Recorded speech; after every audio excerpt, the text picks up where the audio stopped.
Join us on Now We Consume. Take in the knowledge, take in the laughs, indulge in the topics with us. The Now We Consume podcast will take you through the parts of your day you normally dread. Why suffer through the existential crisis of life alone when you can do it with us? And now we consume. This is not meant to be a conspiracy episode or podcast, but we may cover some topics that dance that line like a toddler dances on their mother's last nerve. This podcast is rated I, for immature audiences only. Hello and welcome back to Now We Consume. I am your host Gibbs, and along with me is my co-host Pip. Picking my nose like we're picking up books for today's topic. Anyways, I never know where you're going to go with that. I never know where I'm going to go with that. I shoot from the hip. Like Johnny Sins. I'm sorry, I had to bring Johnny Sins back into the rotation. I don't know, you're really into him lately. I don't know. Whatever you're into, not here to judge. Like many boys across this nation, he was one of my idols growing up, okay? I mean, that man had so many illustrious careers. I don't know how he could do it. He had a lot of time. I know. That's why I'm a jack of most trades. he truly is my favorite astronaut plumber. But anyways. Right. So, I did want to give a shout out and say thank you everybody that's been interacting with us on social media in the comment sections, watching and everything. We've been seeing a great uptick lately and we really appreciate it. As always, please join the Discord if you guys want to interact with us, kind of see what's going on when we upload episodes and whatnot, and kind of get an idea if we want, any sort of topics, any sort of interactions, stuff like that coming up. We actually have a couple that have been suggested by viewers that we're going to be getting into. So that's a proof in the pudding, just like the tapioca mix, that we pay attention to the listeners. Don't even go there. Don't do it. I swear to God. You don't want the tapioca pudding there, Gibbs. Nope. Nope. Nope. I don't want to be hearing in the background. Why is it chunky? I don't know. It's so chunky, Gibbs. But anyways, so we were having a discussion a while ago, and this topic was kind of spurred on by a few things that have happened politically. We're not going to dive into the politics of this as much as kind of more of like a factual, objective kind of discussion and our opinions as to what's going on. But anyways, we want to talk about the truth about the education system in America. And why I'm saying truth is there's a lot of subjective ideas that people kind of assert as a reality in the American education system. And we kind of want to talk about the history, why it is the way it is, why it's structured the way it is, and kind of the pros and cons as to the way it's been operating. The reason why this came up was because the other day, Donald Trump was talking about getting rid of or defunding the Department of Education. And there are many people that feel like that was a department that brought a lot of good and a lot of standards to the country. But as somebody that was in the education system that left, that has actually studied this stuff, I was very much in the opposing view of looking at it statistically. The Department of Education in America, while it was a good idea, did not fulfill its role, even in the slightest, and if anything, caused immense harm. And we'll discuss with that in here as to why. But there are some pros with it too, so I'm not going to just say it was all bad. Right. But anyways. And keep in mind, when he says getting rid of the Department of Education, he's not closing the doors on the entire thing. There are parts of it that will be sticking around. And oddly enough, it's the parts that are actually working. People have been screaming, "Oh, the food lunch or the school lunch programs are going to go away," and all this other shit. No, that's the Department of Agriculture that handles the school lunch programs. A lot of people didn't know that. Mm-hmm. So that's a whole separate deal, and Department of Ag is not going anywhere. What he's basically covering in that defund for the Department of Education mostly has to do with curriculums, standards, which that's a whole separate discussion on why. Well, we get into that, why that was an issue. But also, really, a lot of it was just administrative costs. A lot of it was due to poor standardized testing, and even just a big waste of money on some stuff that were like studies on different testing methodologies and whatnot that didn't lead to anything. And when you're spending billions of dollars, or sometimes even trillions of dollars over the course of decades and not really getting anything for it, what's the point? What are you doing? Right. But, oh, sorry, I thought you were going to say something. No, yeah, no. The sheer volume of money that was spent over the 40 plus years that the DOE has existed is staggering. And I'll give you the total now, but we're going to touch on a lot of the breakdown later. $2 trillion has been spent on education, public education in America. And what we've gotten out of it, if anyone has seen the video from Caitlin Bennett that's been making the rounds on the web, where she interviewed people on spring break asking just basic civics questions that are actually on the exam that you have to take to become a U.S. citizen. These are college kids that she's asking, like high school and college kids. They don't know the answers to questions like, how many continents are there? What continent are you on right now? And they're in like Florida or some shit. Because they're mentally incontinent. That's the problem. How many justices are on the Supreme Court? Oh, 47. Name a country that borders that borders America. Blue. What country is the great? Name a country the Great Wall of China runs through. I mean, these are Mexico. Stupid ass questions. As of Trump, Mexico. Yeah. That these kids do not know the answers to. And it's like, I'm sorry. If this is taxpayer money, I want a fucking refund. Oh, yeah. It's going to show for a while that if you talk to kids, it's weird. I think that high schoolers are more aware of what certain political parties are pushing and political candidates rather than the history of their own country or being knowledgeable about their own laws, how to be a citizen in their own country. And like, for instance, a quick little aside, how many kids have no idea how to do basic life skills at all? And this includes things like get a job, do taxes, being able to actually function. Yeah. It's nothing, but thank God I can do a Pythagorean theorem like a bastard. Yep. Thank God. Yeah. Powerhouse of the cell, mitochondria. Yes. Like I think, I use it every single day for work, working on cars. That's all I think about is the mitochondria. Did you happen to see the thing I posted in the notes at the very bottom? Wee. Oh, look at that. So I wanted to make sure that we touched on this, and we can go back over this at the end of the episode, but I'm going to go ahead and do this early on. Isn't it strange that after years of government education, 18-year-olds cannot grow their own food, build a house, fix a car, they are economically and historically illiterate, they are unaware of proper nutrition, how the human body actually works and or functions, they struggle with depression, they have zero money management skills, they have no idea how to manage, invest, or work their taxes. Yeah. Crazy, isn't it? But damn it, they know pronouns. I know. It goes to show it's almost like they're not for education, but indoctrination. I have zero issue with people being who or what they want to be. Yeah. But keep all that shit out of the classrooms or have a special class off to the side after the general curriculum is done. That kind of stuff needs to be set aside for something like an elective. If kids are interested in those types of subjects and issues, make it an elective course that they can take if they want, and it's not pushed on them. I will be even harder on this one. I will say that I think teacher objectivity versus subjectivity should be something that's heavily enforced and regulated.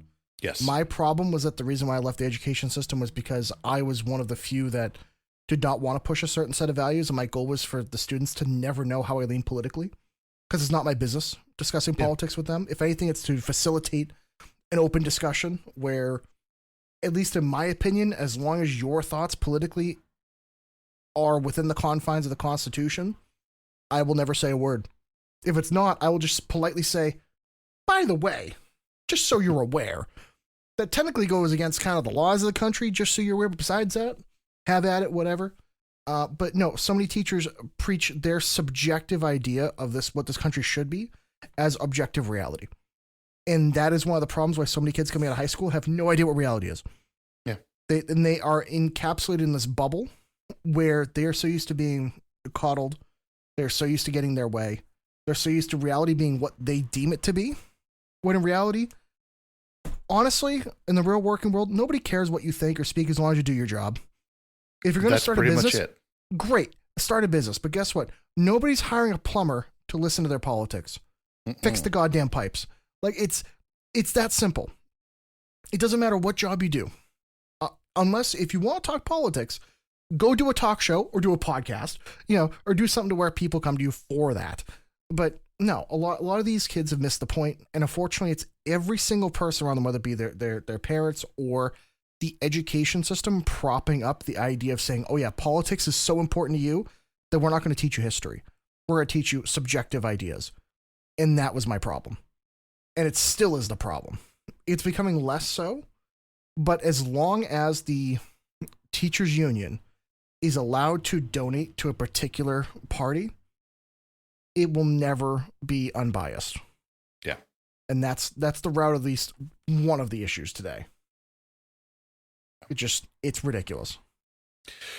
Keeping money where it needs to be spent on education is damn near impossible, but should be one of the core focuses. This, a little aside, just something I thought we were going to get into later, but I feel like we're just on track with this right now anyway. Uh-huh. In order to have a successful country, you need to create a class of people that want to run businesses. The idea of this country, now granted, our tax system is leveraged very heavily against people without a ton of money to start businesses. So unfortunately, it's the case of even if you're out of high school and you have a great idea, you can't start a business anyway right now because you don't have the capital. You have to have a ton of capital, very good credit, a lot of things lined up, and lawyers, legal, stuff like that. So unfortunately, that system is against you.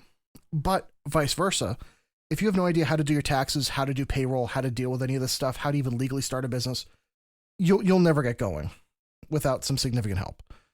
Whereas these things should be taught in high school, things like, if being efficient with math, understanding how to communicate with people, what's expected and required of you as a job market, how to have marketable and useful skills is something I know we've mentioned many times on this podcast. There's no point in you going to college and getting a degree in something that is absolutely fucking worthless. If you can't market that skill, if it's not an in-demand skill, congratulations, you're throwing your money at somebody to keep their useless skill in demand. It's this weird fucking Ponzi scheme of like, for example, I'm going to rash on this because I'm going to, and I have friends that have this degree, so I apologize if I'm picking on you, but I'm going to pick on you. If you go to college for political science, even though there's almost no job in the world that will hire you specifically because you have a political science degree, unless that job is speaking about politics, you're in a Ponzi scheme. You're in this kind of weird area where you are taking that degree to justify them teaching it so that you can go and then teach it somewhere else. And this happens with actually a lot of degrees. It's kind of insane. Yeah. Same thing in the high school level where they have a lot of classes where teachers, they have a degree in this, so they have the classes, but it doesn't actually do anything to help the kids. These kids are no better off. And I think that's one of the problems where we need to, as a country, and really, I'm glad it's going to more of the states to decide for their curriculums. So that way they can understand in their region, their idea, what is best for these kids to learn to be competitive. Because at the end of the day, you are competing with the person next to you for your job. And I know that sucks in a lot of ways, but you have to be able to offer something of value. Because vice versa, if I am a business owner and I'm going to hire an 18-year-old, what's going to separate your kid from their kid? What's different? And sometimes it's the stupidest little thing of, wow, this kid can at least talk to me. This other kid, sure, maybe he could do the job, but he can't talk to me. This one could do the job and they could talk to me. We could have a nice conversation. We could figure stuff out. Great. At least you had a communications class. Good. You could speak proper English. And I mean proper English. Yep. Hold that thought. Yep. Ensuring the children of today are able to effectively communicate and not mumble at people. Oh my God. Mm-hmm. I'm going to pick on my son for a minute. My oldest, to Yeah. listen to him talk, holy shit. I love him to death. But even his friends sometimes, I have a hard time making out what they're saying. So it's not just him. It's literally the entire, like, 25 to maybe 15 sect of kids that I've been listening to. And I feel like a lot of it started with, like was just pointed out in chat, the mumble rappers. It became a thing, and people just started trying to realize, oh, if I just am a little bit more lazy, I can get away, and you know, I don't have to move my mouth as much, and you know, I can just kind of let it go through my, you know. But it reminds me of Idiocracy, where language devolved to just grunts and shit. Yes. So there again, we're devolving towards Idiocracy yet again. I think also there's a big factor. COVID played a huge factor for anybody that went to high school recently or even elementary school, any sort of that. There was a large portion of it where people weren't talking to each other. It was all text-based. Uh-huh. And unfortunately, a lot of schools have made Language it so skills were lost during COVID. that there were a lot of kids that their growth was stunted by years. You're talking the Baltimore high school system. Some 8th graders have a 5th or 4th grade reading level, which is insane. Didn't Like- they anyways? Well, it's way worse. Put it that I'm way. just saying. It was already bad. Now it's way worse. The issue I'm seeing is in almost every job, unless you are truly going to be somebody that does a 100% stay-at-home job, in the working world, you have to be proficient in speaking with people. Not just passable, but proficient and pleasant in order for people to like you. Because I will tell you right now, I have gotten jobs that I was not qualified for because they're like, wow, this guy presents himself well, can speak really well, really clear communicator. We'd like to work with him. And I did very well, and it was great. However, I've met people that are well qualified, but they do not communicate well or effectively. Nobody ever told them. And they wonder why nobody hires them. Yep. And unfortunately, that's what's required in most situations, even going to college. If you go to do like a college interview or something like that, or if you go take these classes, especially if you want to get into very competitive fields where you have internships and you have to know people and you have to network, if you're not somebody that's willing to be social and get to know these people, you're not going to go very far, or not as far as you could go. It's unfortunate we live in a world where it's dominated by social interactions. And a lot of these schools do not help these kids because a lot of it either goes online. And I'm not saying schools have to force your kids to spend all day talking to one another, because there are elements of academia to where, sure, you should be able to study independently, take tests independently, assess your own knowledge individually. But you also kind of have to work with people. Now, I don't think you should be graded as a group, because I hated those fucking projects when I have to rely on someone else for my work. No.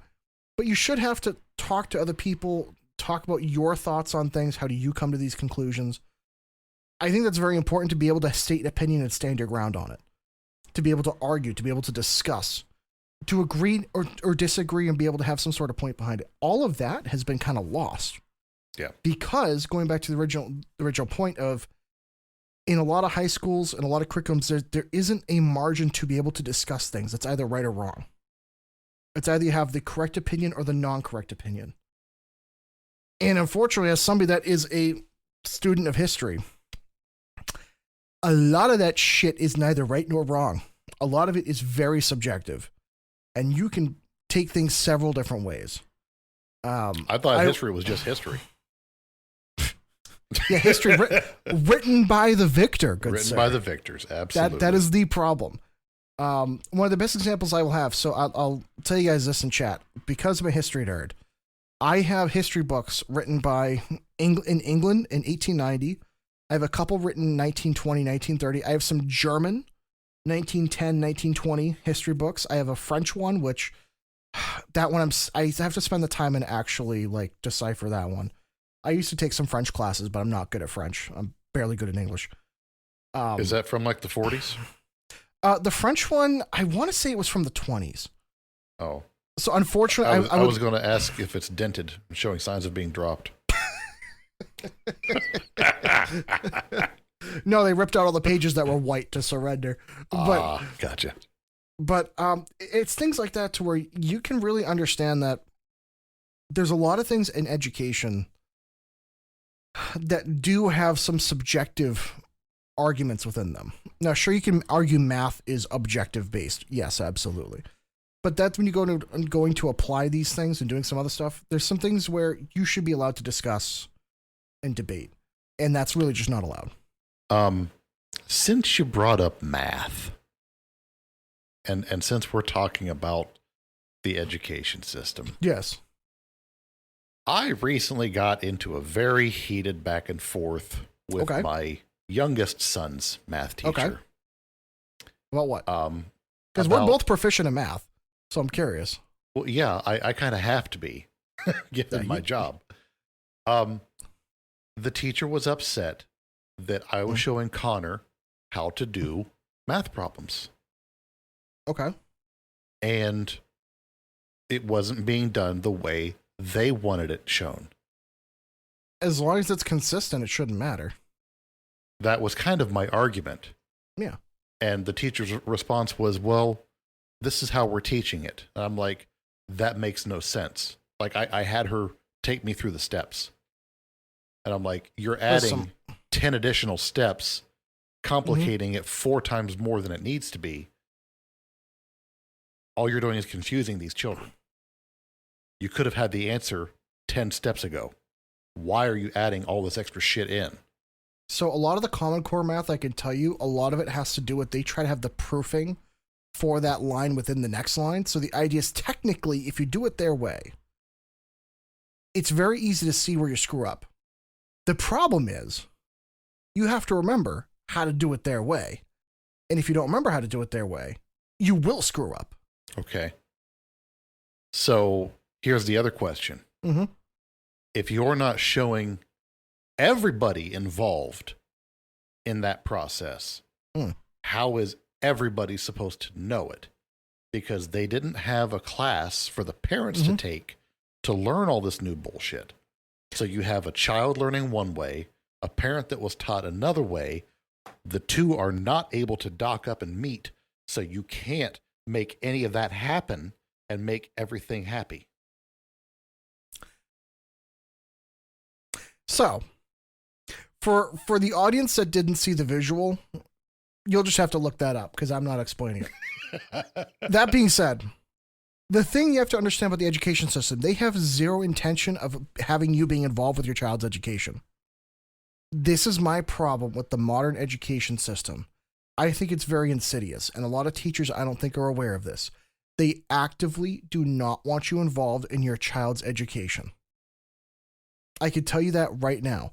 Why? Oh, because of the many districts that do sex education, stuff like that, and basically show pornography to their children. The amount of districts that will not show what actually is in their curriculums for these various different classes. There's a lot of history and English classes that they'll just not show you. It's like, oh yeah, you'll figure it out. They won't involve you. They won't tell you. They won't have, no. It's actively, unfortunately, you are not part of your child's education.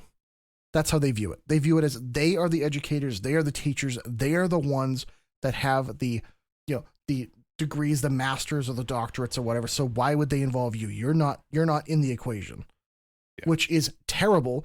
Because guess what? You are with the kids the other half of the day. But the teachers don't do that. They don't involve you. They fail to take in the parents that actually care, the parents that not only can, but will get involved, and the parents that will make the school year a nightmare for the teachers that try to screw the kids over, especially when it comes to issues. Yeah. I'm one of those parents, especially.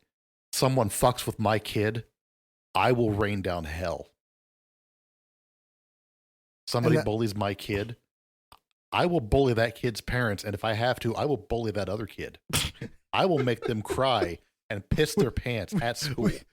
We as a podcast do not officially condone or endorse bullying. I will just have to throw that out there for... No, we should bring back bullying. Since we're in the education system, maybe we should bring back bullying. It'll fix a lot of fucking problems out there. I'll tell you that right now.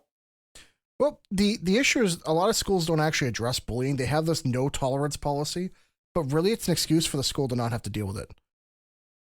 Yeah, it's They don't actually have to address policy. it. Yeah. It, Which it's means not so much as zero tolerance, it's just zero engagement. Yeah.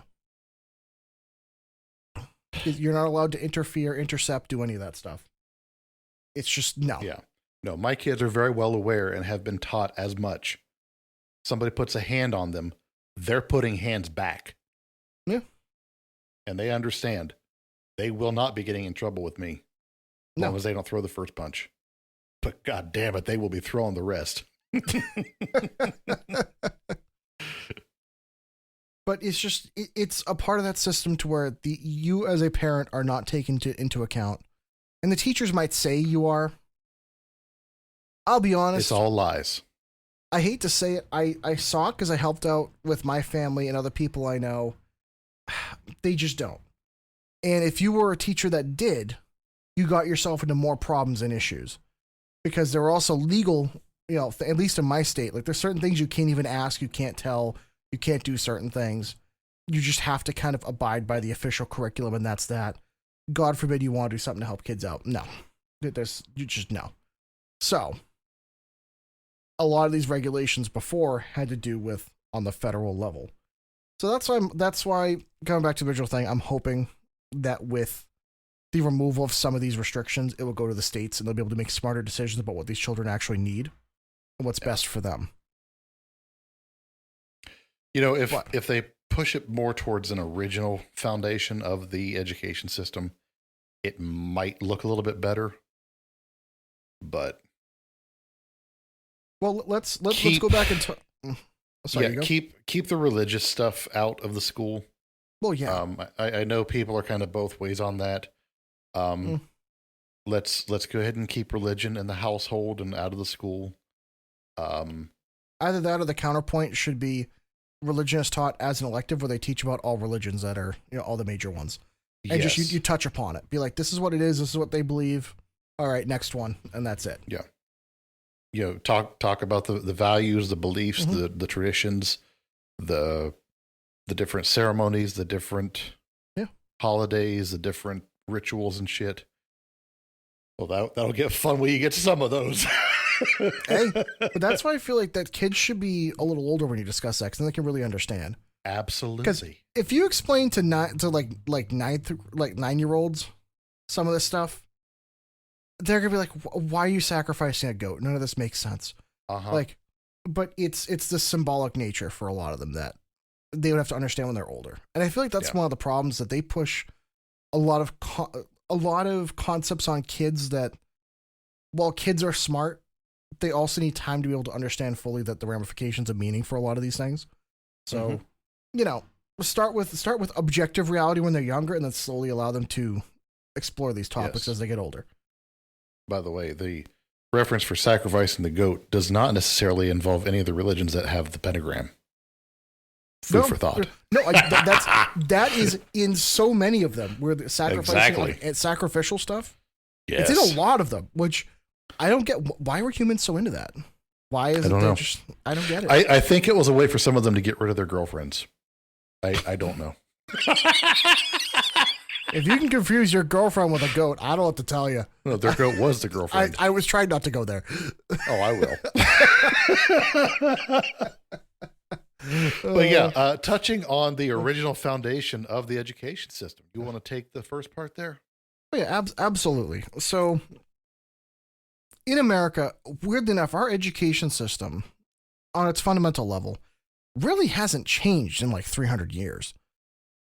Obviously, there's a lot of stuff now, and every year there's more and more added to the curriculums and more topics, more stuff, but the base fundamentals haven't changed, which in a way is good, but in a lot of ways really doesn't reflect the modern needs and requirements for education.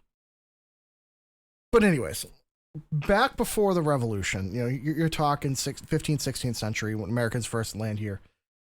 There's a lot going on with education at this time, to where, number one, education was very costly in terms of not only a financial cost, but in terms of also material cost. You can't necessarily just get a ton of parchment, a ton of paper, a ton of ink, anything like that. as well as people to actually teach these topics. There were very often a lot of schools that would, have a couple of teachers, a couple of instructors, but also they were only located near major cities, major areas. You might have a local school in a village, but they're only going to teach things like basic writing, reading, math, and that's basically it. Maybe you'll learn some things like how to farm and how to do some other stuff, but really, you would go to school for a couple hours during the day and then go home and help your family on the farm, or help your family with whatever profession they had.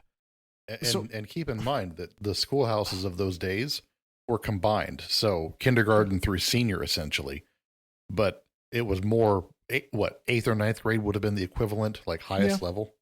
Yeah, something like that. I mean, you would have some kids that would maybe stay a little bit later depending on what their family does or how close they were or what they needed.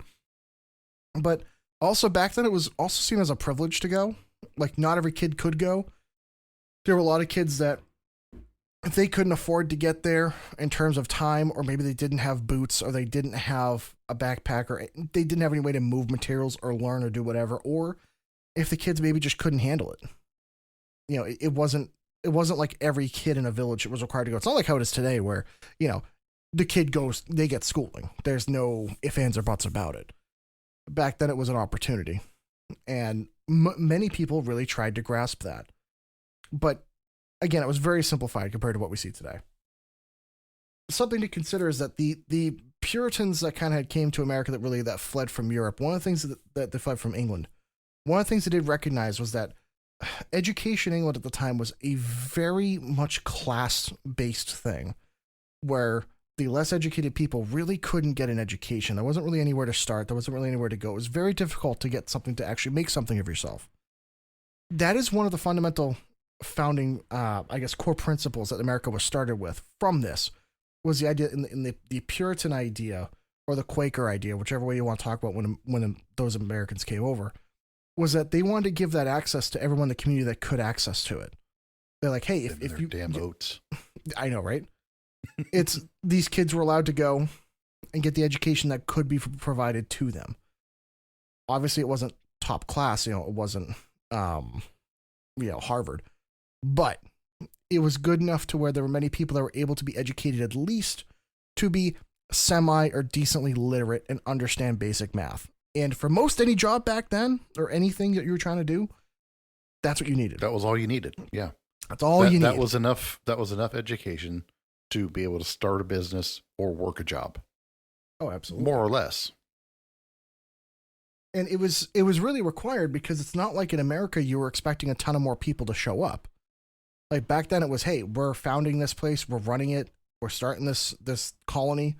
We're going to need people eventually to be able to expand and do more. So they did push more than a lot of other countries to push this education. Mm-hmm. Now, here's where we start seeing some changes. So the Revolutionary War happens. We separate from England. We become our own country. After the Articles of Confederation. Exactly. After the Articles of Confederation, everything, we become a country. And what happens is our major cities start to grow. And they start becoming bigger and bigger. So now we start developing universities. We start copying kind of what England does, and start becoming one of the knowledge centers of the world. Now, obviously, we still couldn't compare at the time to London or Paris or Frankfurt or any one of the European, but we had a lot of people that were interested in the new country and the new world coming over here. So what basically happens is at this point, we have basically most of that 19th century leading up until the 1890s, where the American influence on education started to become a thing, to where they're looking at what we're doing in America, even in small things, small inventions, new types of materials, new types of assemblies. Because we have all this available land, we start setting the standard for things. And this is where the 1890s, what's widely considered in history as the Gilded Age, the idea that America now starts to become the leader in certain different areas of manufacturing and technology. This is where we start pulling a lot of very well educated people into the country, because people are trying to start businesses. They're trying to build more railways. We're just starting to see automobiles being actually developed in manufacturing. Not on a big scale, not until Henry Ford, but these are things that are all quickly, steam technology. They're all quickly happening. And America is at the forefront of it now.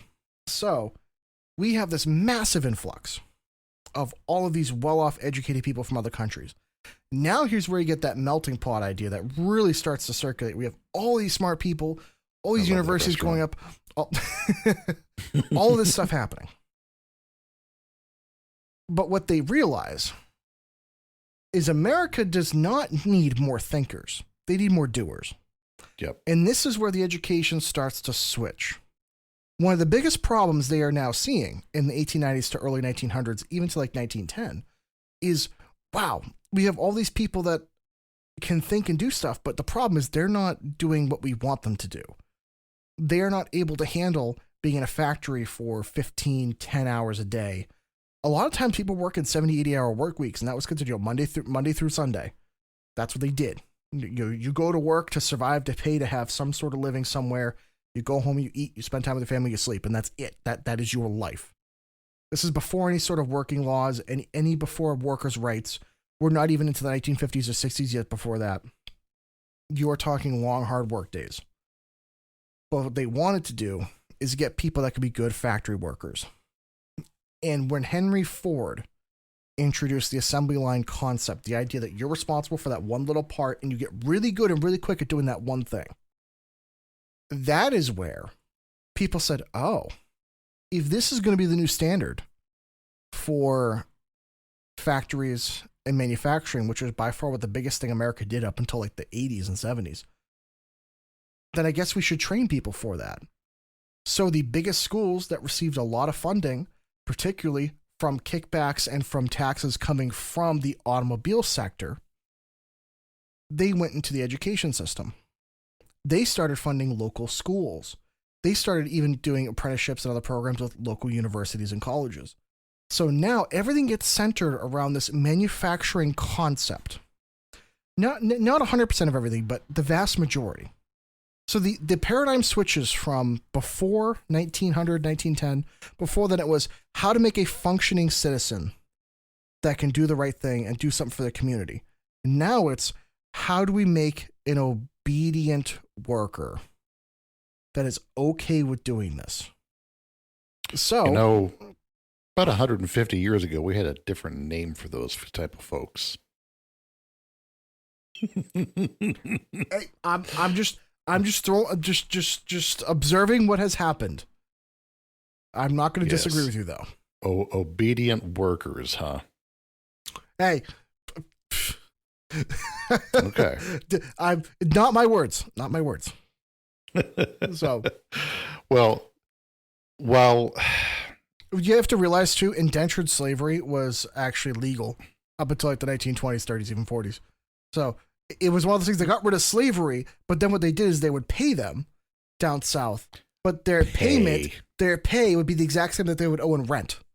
So it was indentured servitude. Yes. Trying to force people to come to the country under the guise of, we'll cover all your expenses to come here. No. It was the Nigerian scam of the 1940s is what it was. Yep. Where do you think they learned it from? The Nigerians learned it from the Portuguese after all the slave trade they did. I was going to say, did somebody else teach the Nigerians, or did they just took it and ran? Well, they took it and ran. They're like, hey, if it worked on us, it'll work on you. My father felt for that. That's Jamaican. Sorry, I can't do a Nigerian accent. I in my mind, I thought I could nail it, and I butchered it, and I should be ashamed. It's okay. We'll give you a pass on it. It's fine. I don't have it in the notes, mm-hmm. but Ford was the one that came up with the 40-hour work week, didn't he? So this is where I'm also getting into.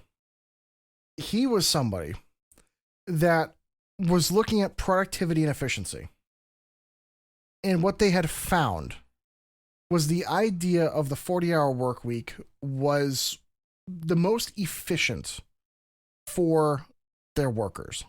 Something else Ford did was interesting is he also had much higher pay for his factory workers. So what happens? Now all of a sudden, you're talking, this is like 1920s, 1930s. Now all of a sudden people are thinking, wow, I can go work at Ford, work 40 hours a week, and make like 20, 30, even 50% more than working at a competitor. the entire shift of the manufacturing in terms of the automotive industry goes straight towards Ford.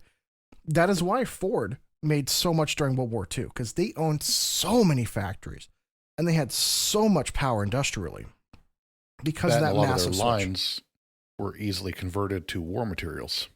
Yeah, because everyone just had to get good at one thing.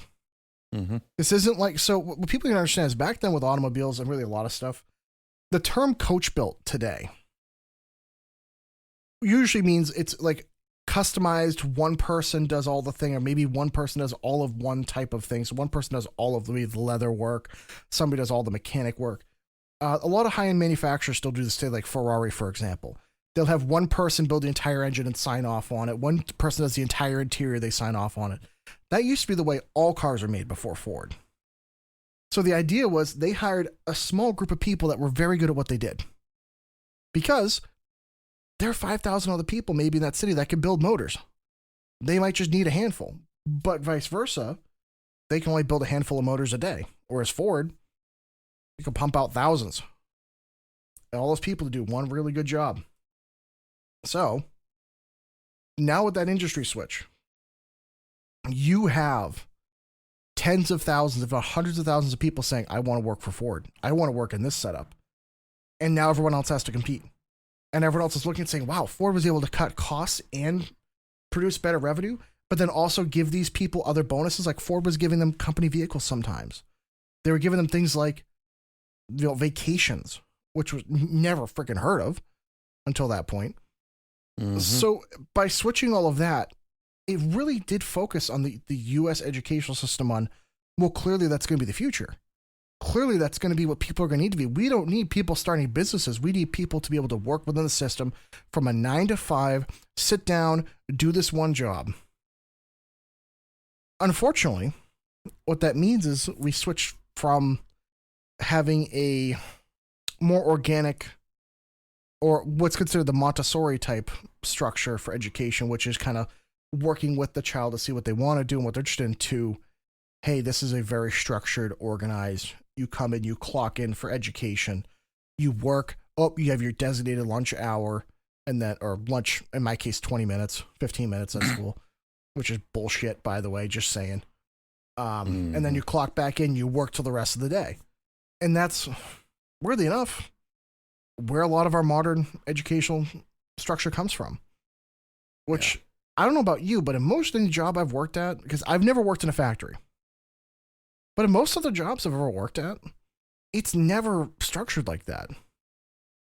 I don't know about you, but like, I know you kind of work an interesting job, but like, for me, it's the case of, it seems like the way the education system was based on that factory system, it's not really that prevalent today. So some of the jobs I've had, 12-hour overnights, and it was 8 hours before I could take a lunch. And my lunch could get interrupted 10 minutes into it. Working in the freezer,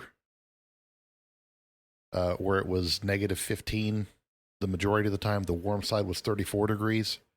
Wasn't so bad over there. Just a little cold. Well, the cooler wasn't that bad, but the freezer sucked. I was miserable there.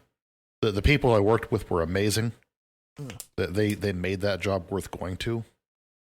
And I mean, like, everybody, the management, the guys I worked on the floor with, they made that place. And even the hour, 20 minutes each direction drive, they made it worth going. I made one of the best friends in my life working there, and we carpooled.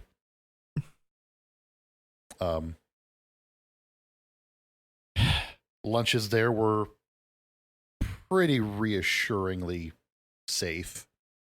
We tried to keep them to about 20, 25 minutes, but when you took it, it was maybe hit and miss sometimes. Yeah. Since then, it's been pretty strict, hey, I'm on lunch, don't bother me. Yeah. The place I'm at now, it's to the point where you can kind of go when you want, how you want. And that's all that I'm going to say on that. Yeah. At least in my experience with most any job I've ever had, granted, I've always been in more management type roles and a few other things. it's kind of whenever you get a chance, whenever you want. Yeah. I can get up at any time I want and have something to eat or do stuff. Oh Also- yeah, like the place I'm at now, they say they promote personal wellness, so they encourage you to get up and kind of take a walk.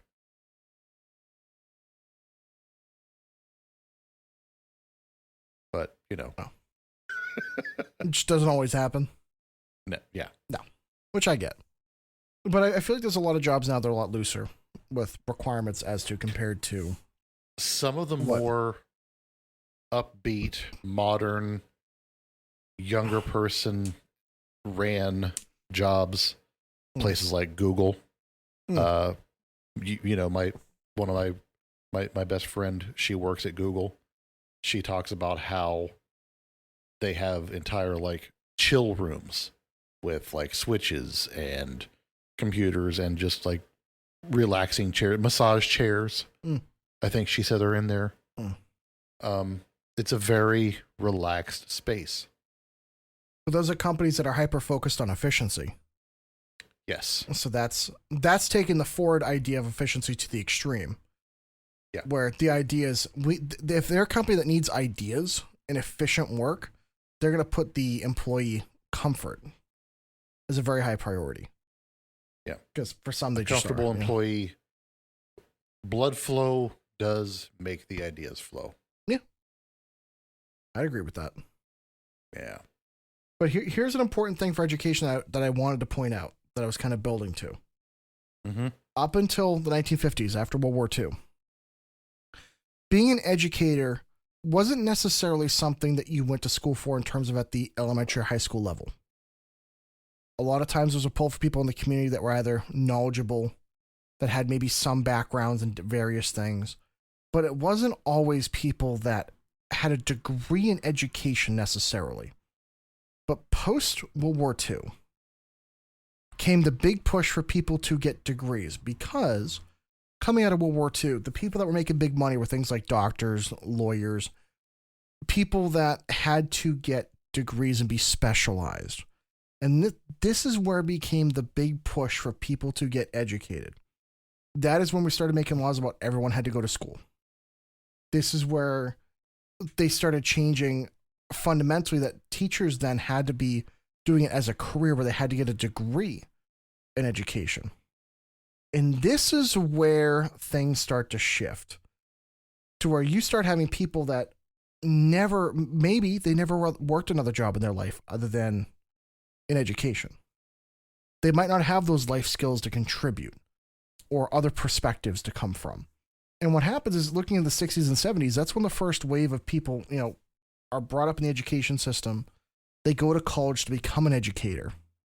And then they start educating other kids. And they start educating kids.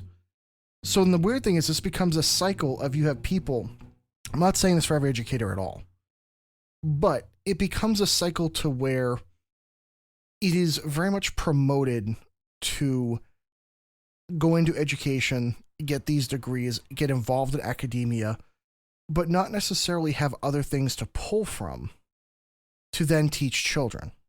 And then what happens is they take those ideas and run with it. They become teachers. It kind of becomes this revolving door of these same ideas getting pushed further and further along. What I'm hinting at here are certain political concepts under the ideas, like socialism, communism, and a few other things that were spoken about really as kind of concepts, because you have to realize in the 1950s, you're talking this post-World War II, America at the time, you're talking about like the Red Wave and stuff like that and the Red Scare, where we were persecuting political opponents and politicians for the idea of being a communist sympathizer or socialist sympathizer. And so a lot of these colleges were having this was considered radical at the time, to have a discussion about communism and socialism. Because these people have been brought up from this idea of they're the enemy, they're the combatants, they're, causing a lot of issues. They should be dealt with. Whereas these colleges are now having these open discussions. And some teachers who maybe some of them have maybe served in these wars, between, World War II or Korea or even Vietnam, Maybe they saw the atrocities of war. Maybe they blame the U.S. Maybe they look at and say, my country sent me from a capitalist, democratic republic, and I blame having to go over there. And they start having negative views on us, and they start to see the atrocities that, rightfully so, we committed and we shouldn't have. You're talking about all the people that were massacred in Korea and Vietnam, all the people that, between the murder of the women and children in some cases, the Agent Orange, just there's a long list of things that we did that truly were horrific. But that gave some credence in a lot of these areas to, wow, maybe Western society is the problem. Maybe communism and socialism is a solution. And it kind of becomes this idea in academia to where modern democratic republics are the issue, and socialism and communism could be the solution.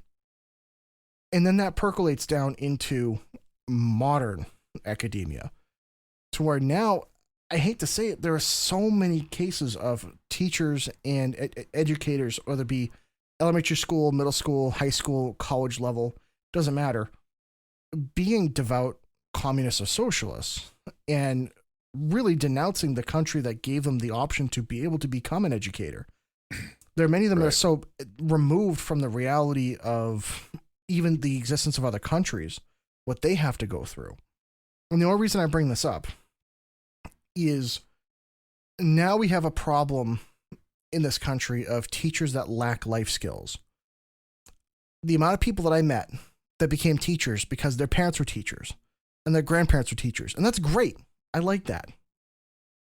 But if all you've ever known is teaching other people these skills or things that you've been told or regurgitate without ever having any life skills or experiences of your own to be able to kind of pull from, and then also having a teachers union that tells you how to vote and having curriculums that inherently are politically biased, it creates this weird recursive problem of everything you see, every single book, textbook, questions, curriculum, everything is all slanted one direction. Mm-hmm. And then they wonder why our education system inherently doesn't work or it's not very effective. It's because, well, unfortunately, it's so involved in pushing politics at a level that it doesn't understand.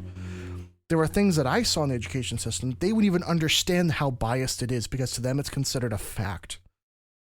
I remember in history trying to talk about the Reagan presidency in a very objective fashion. Because in my opinion, he's actually not a very good conservative president. Because he upped taxes several of those years. He put in some honestly not very good gun laws, firearms laws, and anti-Second Amendment stuff.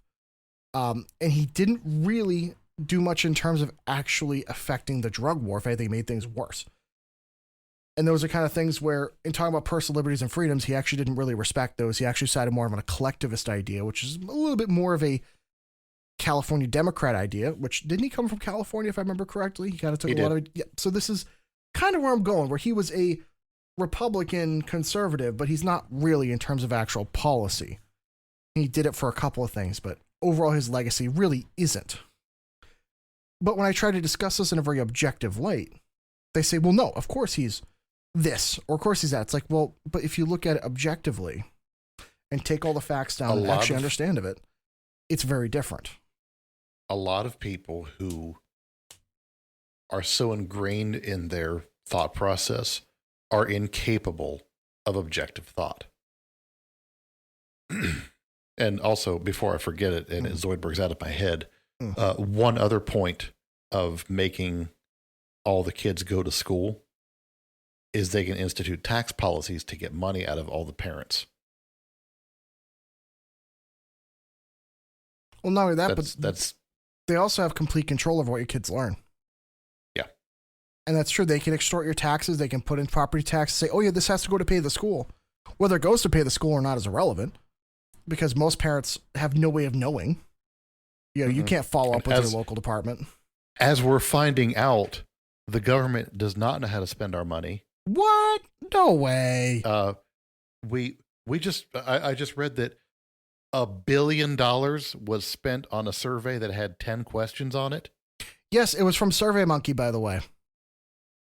It was literally like a copy and paste from, yeah.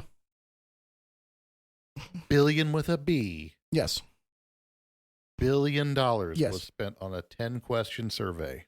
That was never that the actual the key for it, for the coding for where the answers to go and for what to do with it, was never done. Yeah. They won a contract to make a questionnaire, and that's what they did. No, there was nothing on about where to take the information or how to utilize it. Yeah. Which is great. That isn't that isn't everybody here great that they just basically took $1 billion and went, yeah, I'll just throw it in the toilet right now. I would just love to set that money on fire. That's exactly what they do. The sad part is that's only one. That's one thing. Do you know what I could do with $1 billion for this country, Gibbs?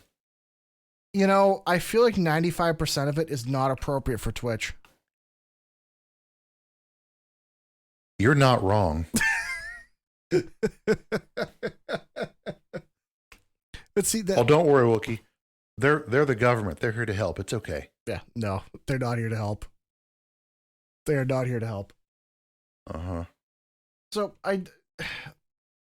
now we're into the current discussion of how have we really gotten here with all these other factors. Now we're seeing that really, just because you throw money at education doesn't mean you get a good education. Yeah. Because of all these other things with biased curriculums, biased teachers, biased education systems on top of that. And a lot of these teachers, unfortunately, not understanding that what they're teaching is inherently biased to begin with. Right. And all of this does not mean they're pushing stuff that's actually good for your kids. Because at the end of the day, they're pushing curriculums that justify your kid going to college. Because maybe this is my bias. This part is totally my bias from where the state that I come from. Every single kid, it was expected of you to go to college.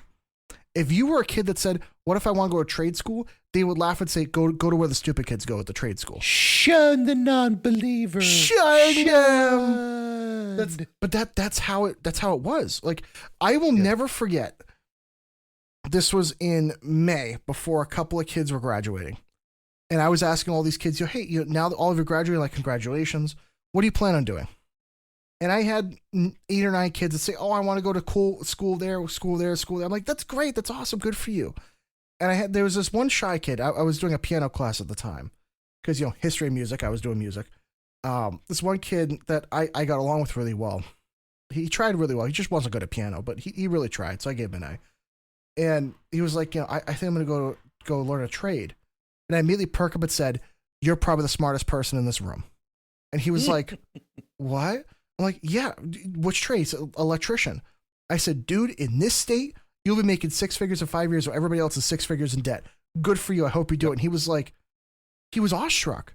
He's like, an educator actually believe. It's like, yeah, I've done that kind of work. I have done, physical. Let me tell you, it sucks for a little while, but guess what? Having a marketable skill like that. Oh yeah.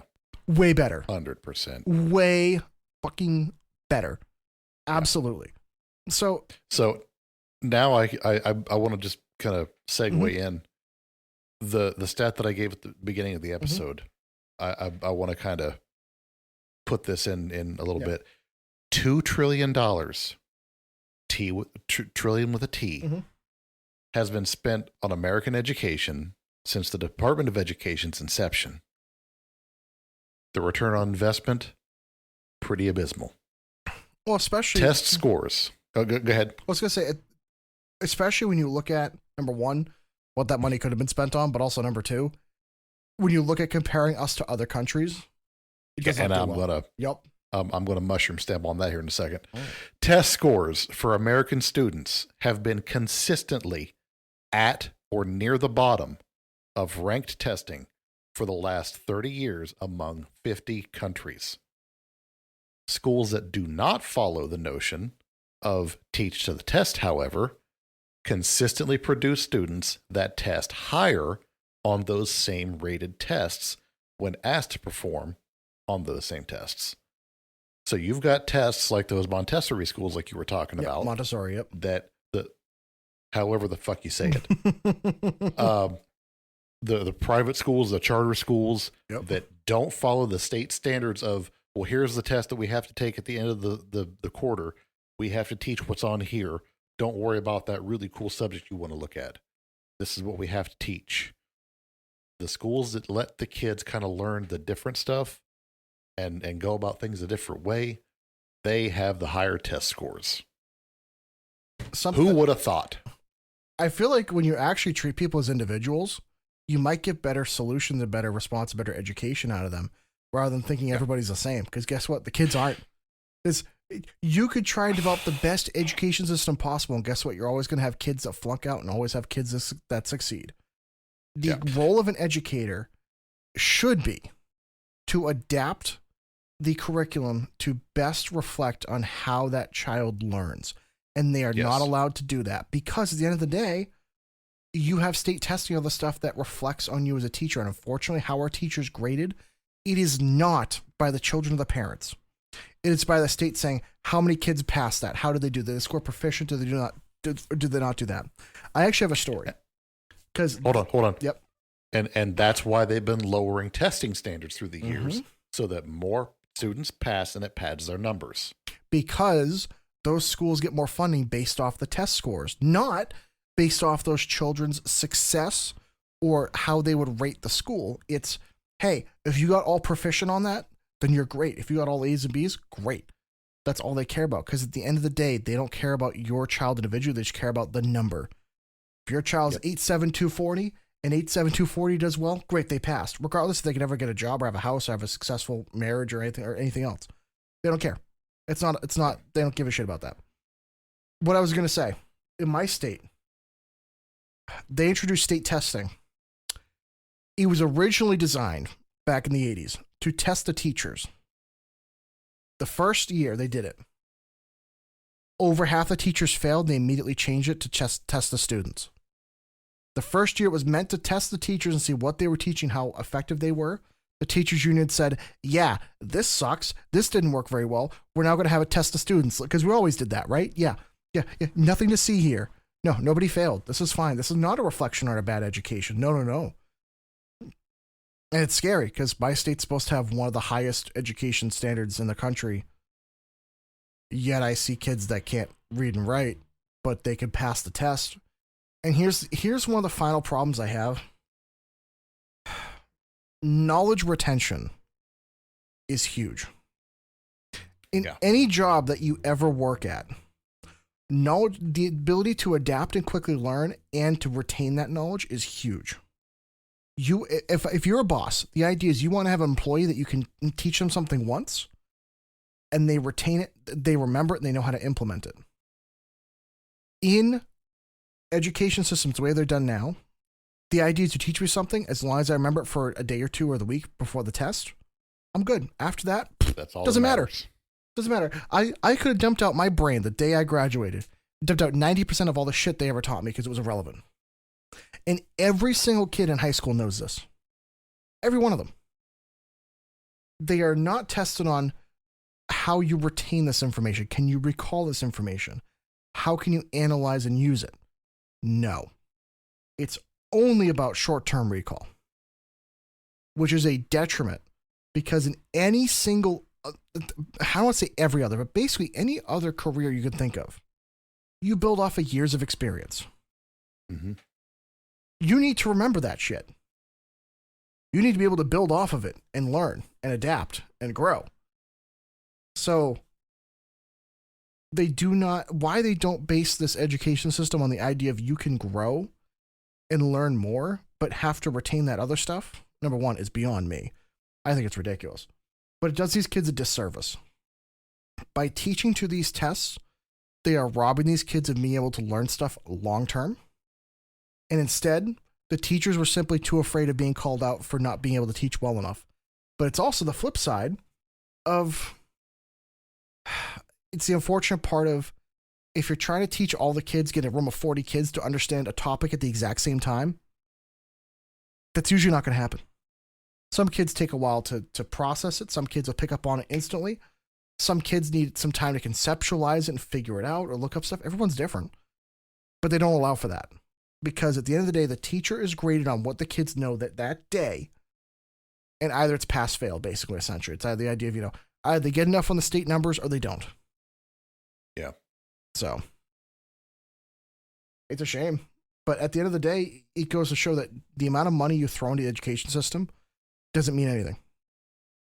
I remember the study back from 2016 where the average student in Chicago, they were spending about $15,000 a year on them.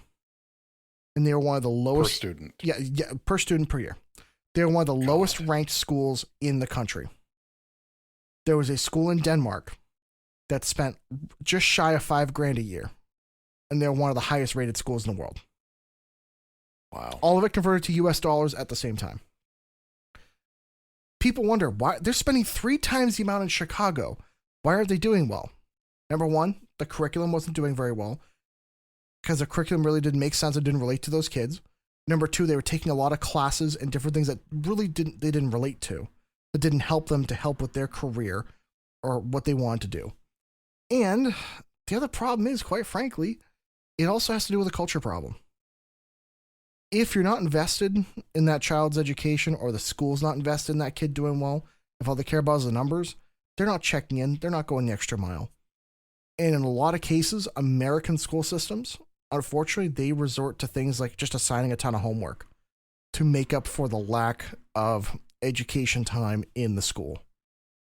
Because these school systems are overpacked and they don't have a lot of one-on-one time, they will just assign homework purely to make up for the lack of instructional time in class. Whereas in a lot of other countries, they don't necessarily assign homework nearly like America does. Yeah, and a lot of studies are showing that homework is more detrimental than it helps. If you're struggling with something, maybe send something home, instructional shit, and a couple of like reinforcements type of problems. You don't need to send 50 fucking problems doing the same thing over and over with no instruction, no guidance, no support. It's just do the work. There's no support there. It's just repetition, and not all kids learn repetition. Guidance and support are better structures to learn from. The money aspect that you were talking about, kids who are homeschooled, if they have active parents or instructor type people, because I know there's like group homeschool projects that are out there. If that's done right and done well, some of those kids come out so far ahead than other, even like high-end high schools. Yep. Dude, it is crazy how well off some of these homeschool kids are being. Back in my day, we used to make fun of the homeschool kids. And now, homeschool kids are pretty fucking smart. It's almost because there's no substitute. Not all. Well, true. Not all the homeschool kids are pretty fucking smart. But a lot of them. Yeah. A lot of them are. I do have to say, the proms probably get kind of weird. Yeah. That's a little weird. Dating would probably be kind of, yeah. Unless you're in Alabama, that's acceptable. But yeah, then it's fine. Game's game. Yeah. But it is true that one of the things with education with most kids, it's really just instructional time that's devoted to teaching them these concepts. Because almost everything in education is a conceptual idea. And a lot of things for kids, it's either they understand it or they don't. To where you have to kind of figure out what the best methodology is, how to explain it to them, how to get them to understand it. So without that instructional time that's like one-on-one, for a lot of kids, they're just going to kind of yeah you, and they'll take the test, but they're not going to retain it or care about it. For a lot of homeschool kids, especially the U.S. federal, this is one of the few things that they actually did right. They did require, if you want to homeschool your kids, like you have to upload your curriculum to kind of keep them updated, to show exactly what you're teaching. And when you actually make people be transparent about what they're teaching people, it's crazy how good they can be. When you're like holding them, I don't know, accountable who teach things that actually are useful. But he also goes to show that there are communities I saw, they'll get together like 5 or 10 families and they'll rotate who teaches. That way, one week they're teaching math because this parent comes in, then they have science and English or whatever. It's like the way we used to do it, but now with higher standards and all these different extra aids that we have nowadays. And some of those kids are seriously advanced. It's crazy, but it's more. Can you? I'm sorry to step on you. Can you imagine if our schools were structured so that they spent a week at a time on a subject with a teacher that was not just engaging, but awesome at that subject? I mean, that's what the Montessori schools do. Wow. So that's what my aunt did. So what she did, she was actually a teacher at a Montessori school where she had kids for 2 to 3 years at a time. Where the idea is she was their educator from like 4th, 5th, and 6th grade, or like 5, 6, 7. She'd have that same group of kids. So the idea is they would get to know what those kids are into. If they found a topic that all the kids were engaged at, they'd stay at it for days. Because as long as we get to these topics by the end of the year, it doesn't matter when we learn them. As long as they learn them and retain it and understand it.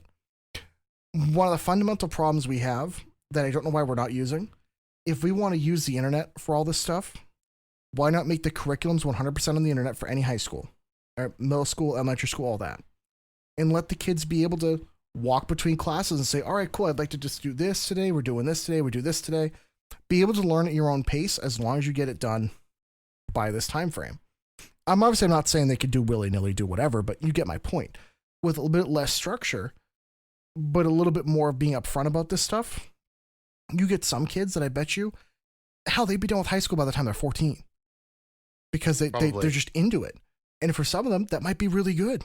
But then for some people, there would be no shame. Maybe if some people aren't ready to be done with high school until 19 or 20. Because I'm not doing that to shame people. It's just everyone's different.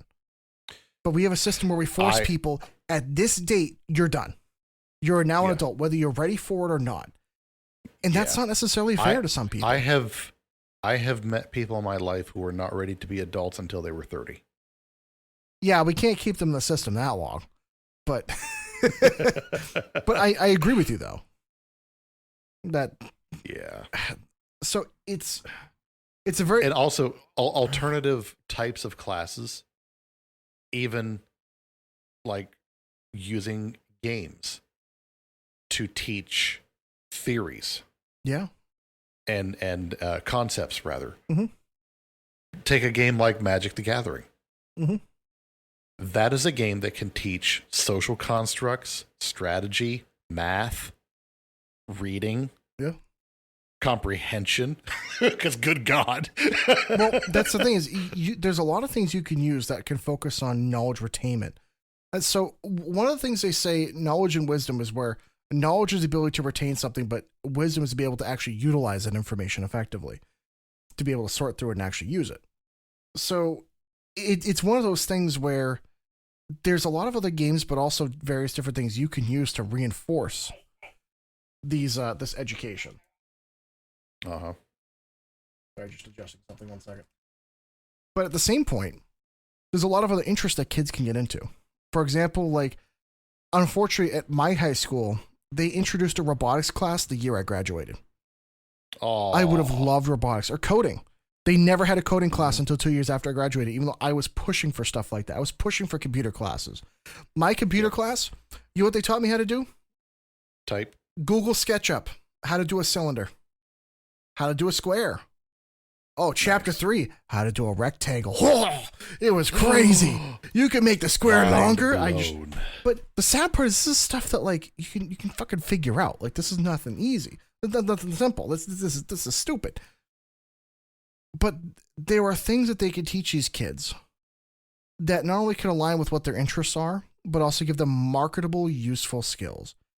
At the same point, why don't more high schools partner with community colleges? This is the part that really gets me.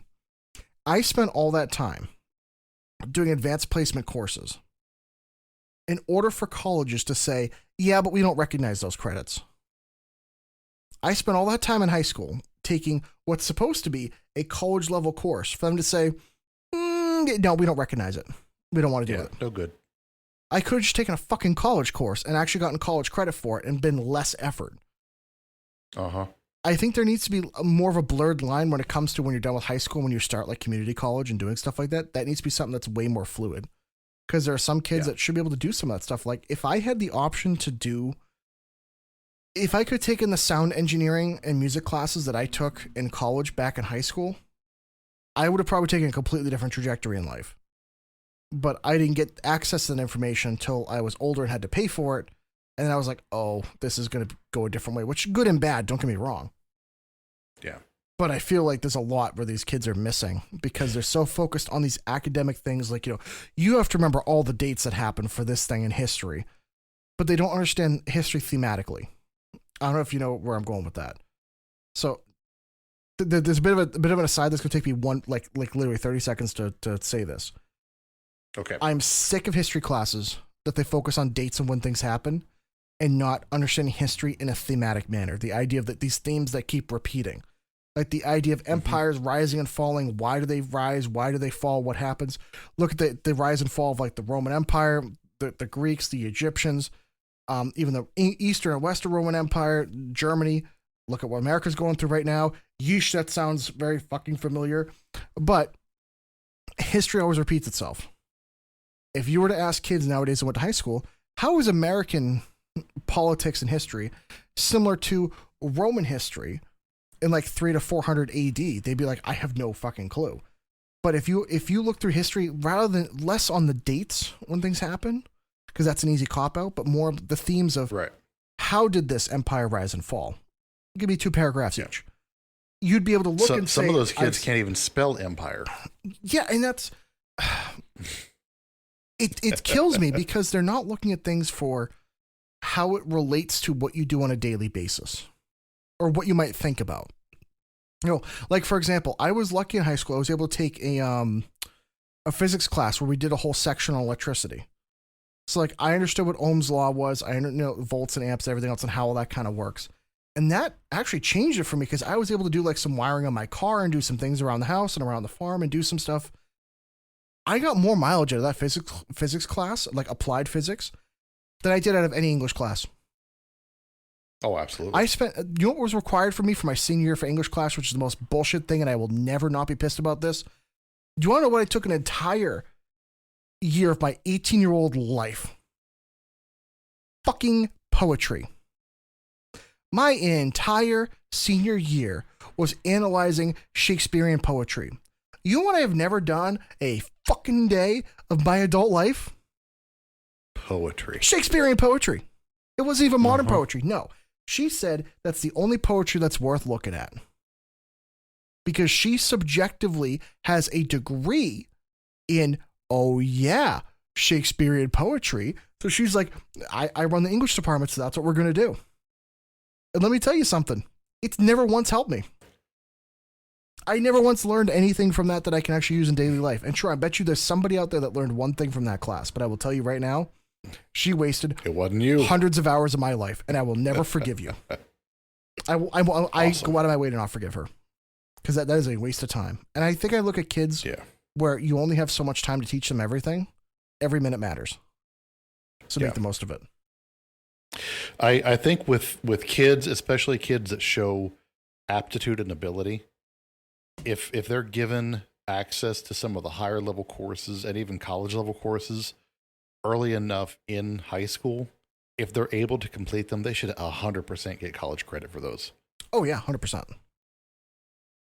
None of this, oh, well, that's cool that you took the class, but sorry, it doesn't count. No, I'm sorry. It really should. It should. That should 100% be with this restructuring of the DOE, that should be a thing. Well, they should do more to promote kids to be able to push these things that they're into.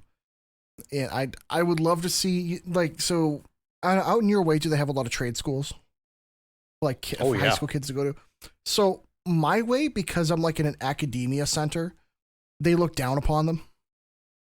So not surprised. The part that always pissed me off was that if I went to a regular high school, I couldn't take classes in like automotive stuff or welding, or like we have a separate agricultural high school around here.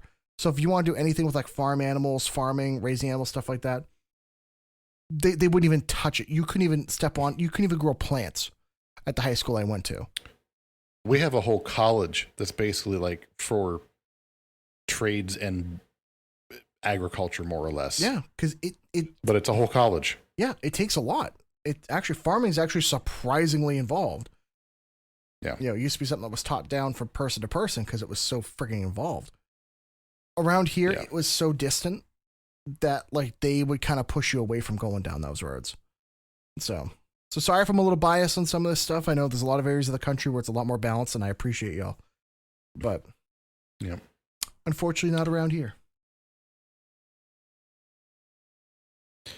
Yeah.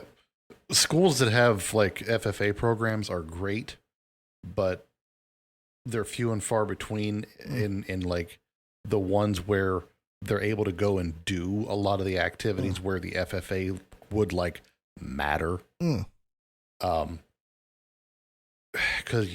it's important. FFA, 4-H, all those kind of programs. Yeah. Because yes, without farmers, we don't eat.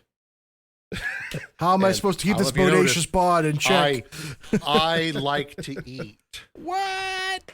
No. I have a fuel tank that needs supplied.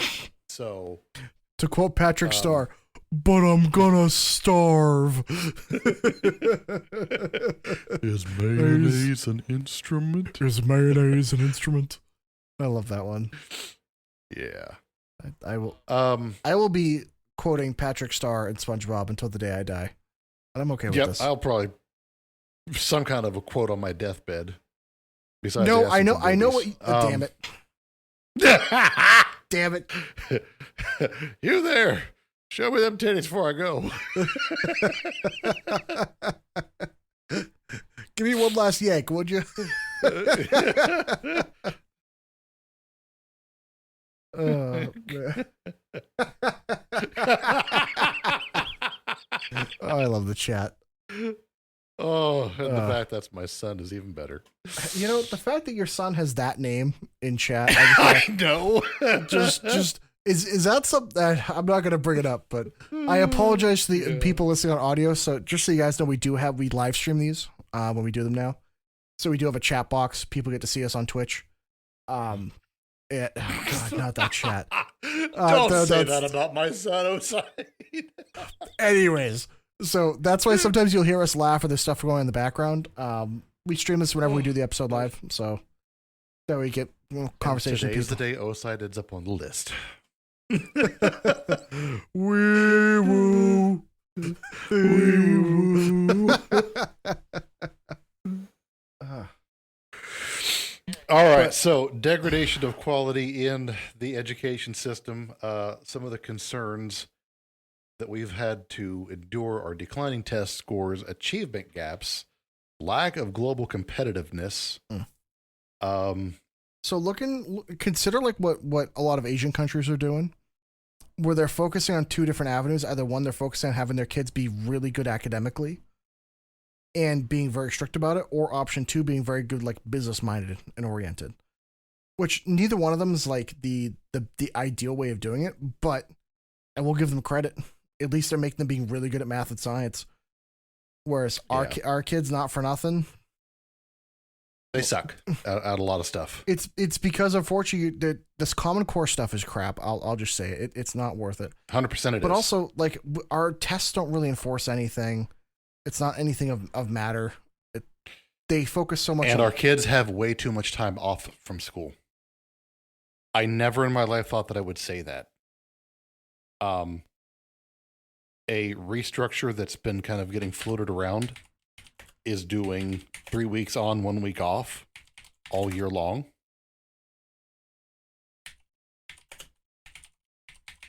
I'm not against it, I don't think. Well, so I would agree with you. I feel like kids having that summer off, it just totally tunes off their brain. Yeah. If anything, they should have... Because you're spending the first month or two reiterating what they learned throughout some of the year before. And they're not going to remember. That's 2 months down the drain. Well, think about this, right? So for an adult human, going on vacation for a couple of weeks is not a big portion of your life. But for a 10-year-old to go on vacation for 3 months, that's like you or That's I. a chunk. That's like, imagine if you or I walked off the job for 6 months to a year and then expect to go right back in running. Yeah. I'll be honest with you. I'm going to be like, this chair feels weird. I don't even know how to fucking come in. Where do we have to be in at 8 o'clock? No. I don't even remember my login, like after being there for a couple of weeks, let alone 6 months to a year.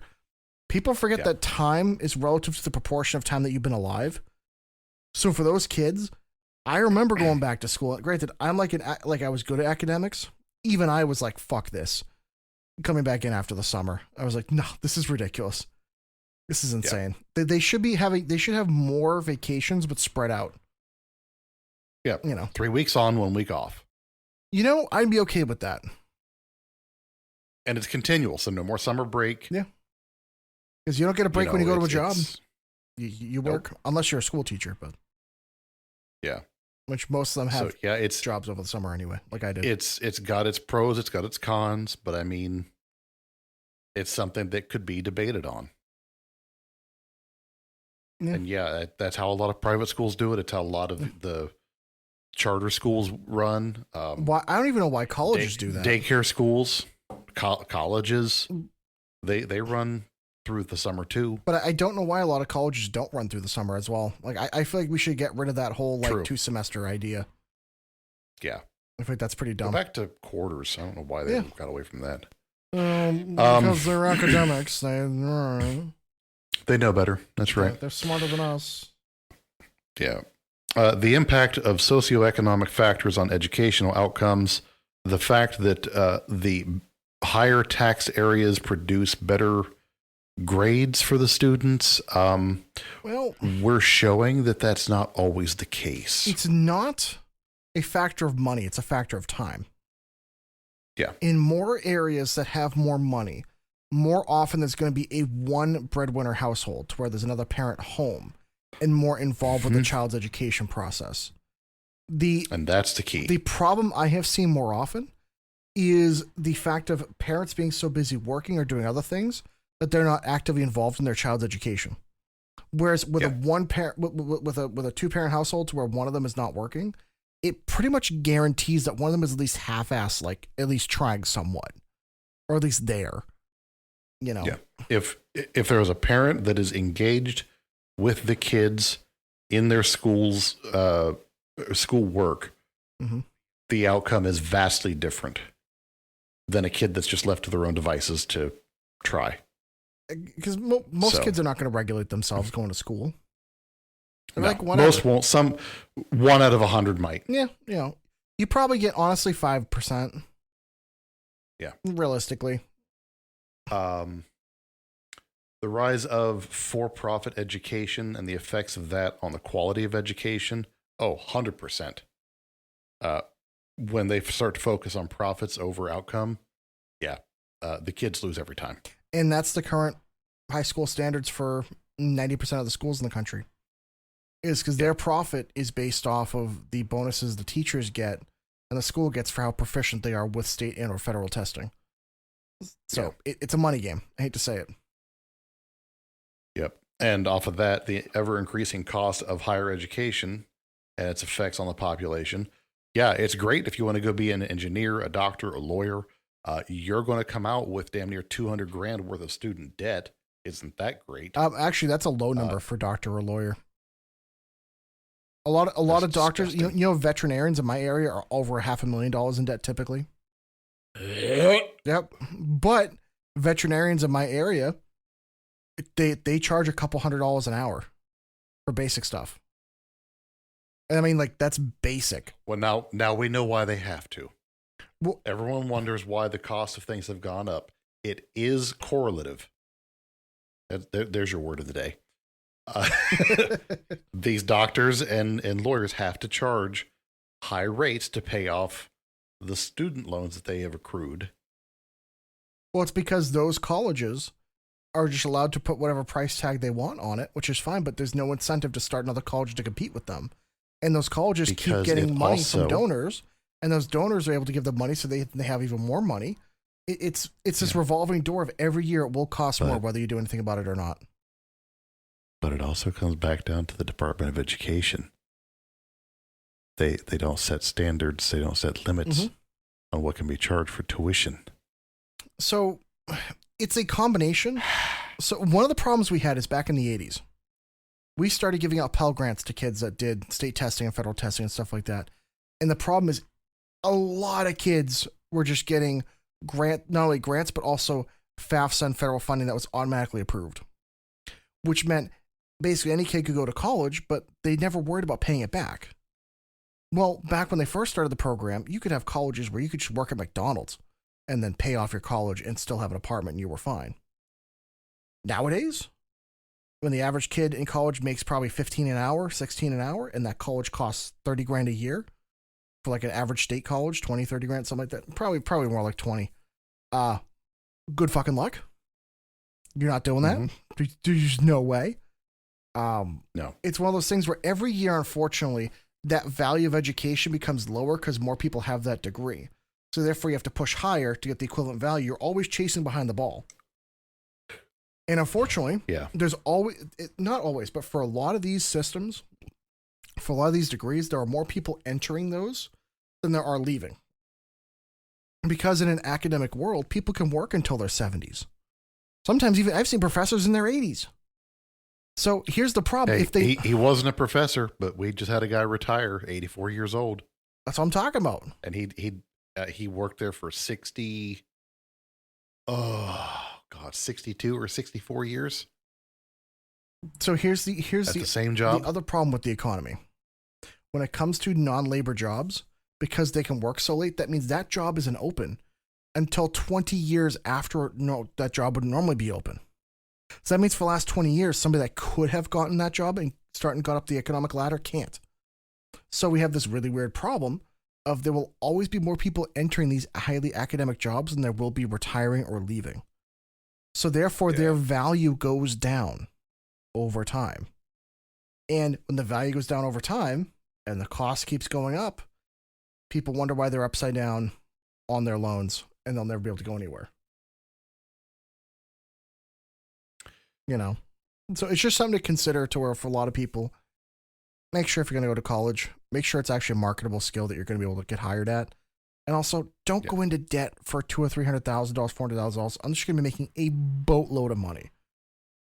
Yeah. Because I'm very fortunate that I haven't accrued any college debt because I was smart. I will tell you right now, I have friends that are lawyers. I make more money than them working on cars because I don't have debt. That's insane. Just saying. The role of technology in education. Let's touch on our lovely friend AI. The use of AI for and in education, I think, will probably change the outcome of education.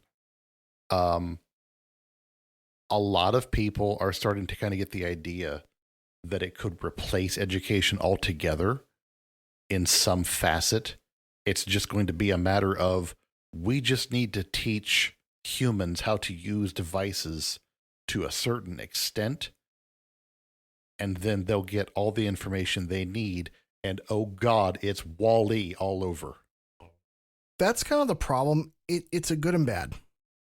I feel like AI as a reinforcement tool, if it pulls from the curriculum and the books and everything that's being taught by the teacher, I am for it. The problem I have with AI is it can get unbiased, or it could be very biased out of control very quickly.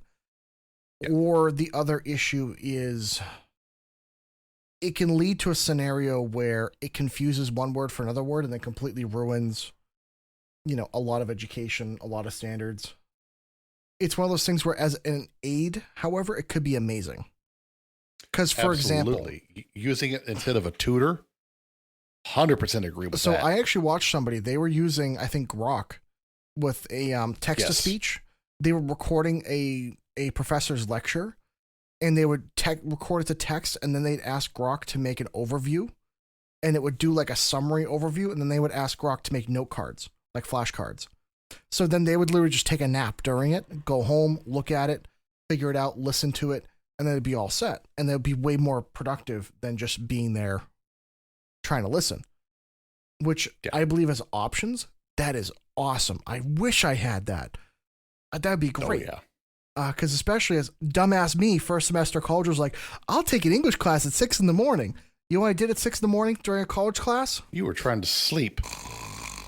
Dude, seriously, I got yelled at like a couple of times for falling asleep. I'm like, sorry, it's 6 in the morning. They're like, why'd you take a 6 a.m. college class? And I was like, I thought 18-year-old me would be way more energized than I am.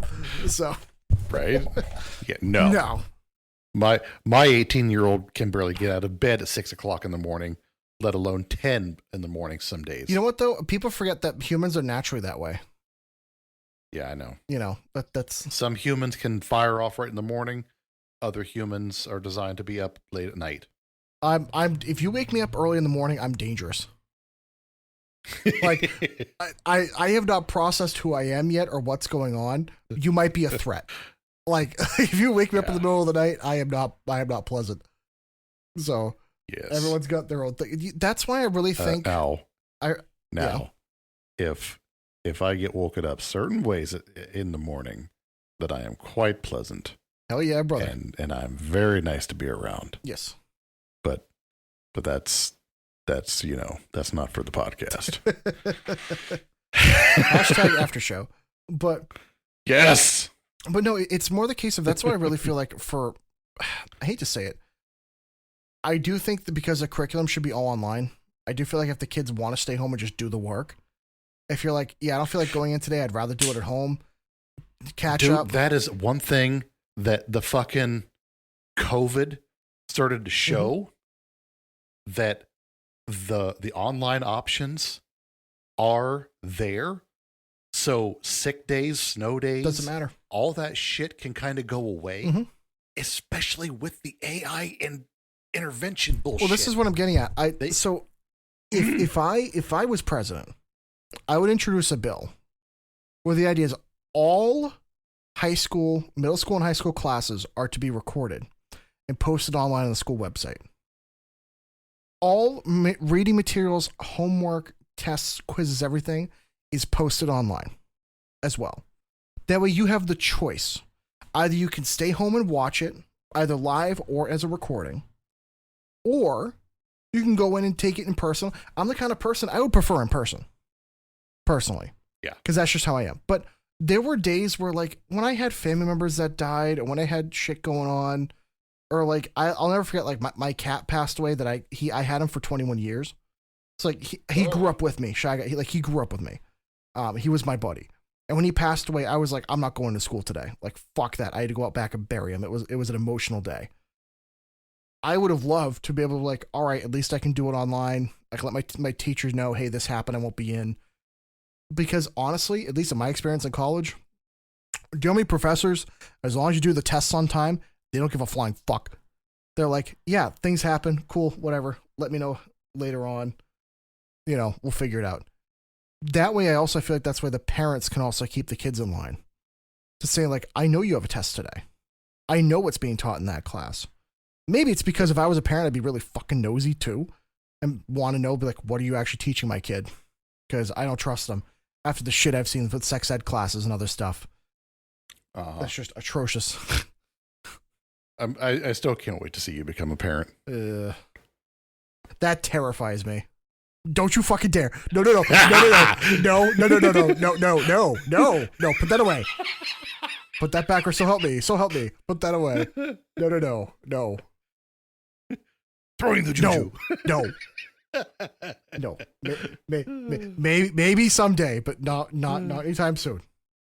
My problem is, I will say this, if and when I ever become a father, I am so sorry to whatever school system has my kid.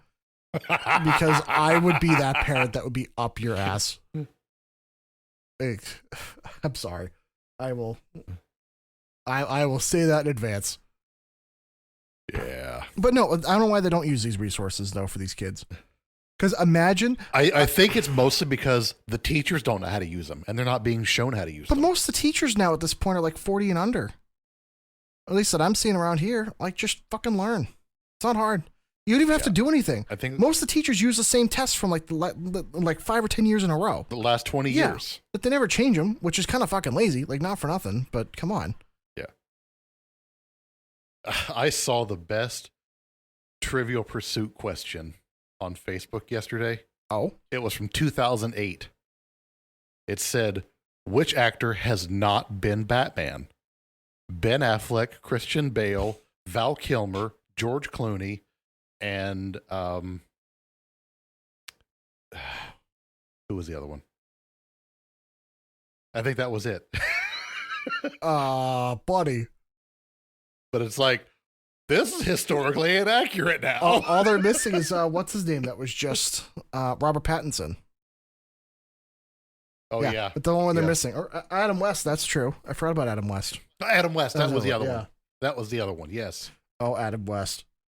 Yes. Is it sad that I know Adam West better from Family Guy? Thank you.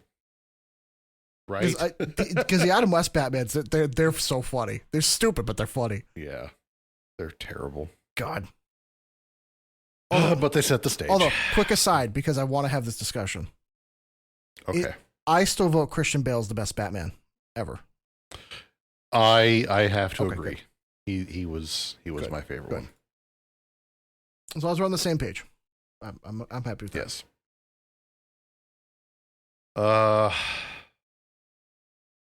Oh shit! Did the stream end?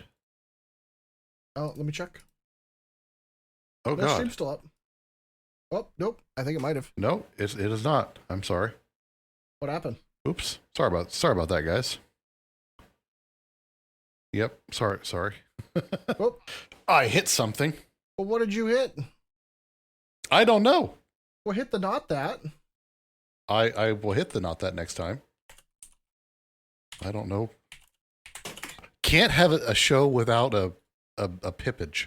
Pippening. Pippening. The pippening. Don't push the buttons, Pip. Say no to the buttons. What? Yeah. So historical inequities shaped the current education. How have historical inequalities, I think you meant to say there, Oh, yeah. shaped the current education system? So there is a bit of a problem there because, okay, I will give some credence to the fact that there have been issues with underfunded areas not getting basic resources.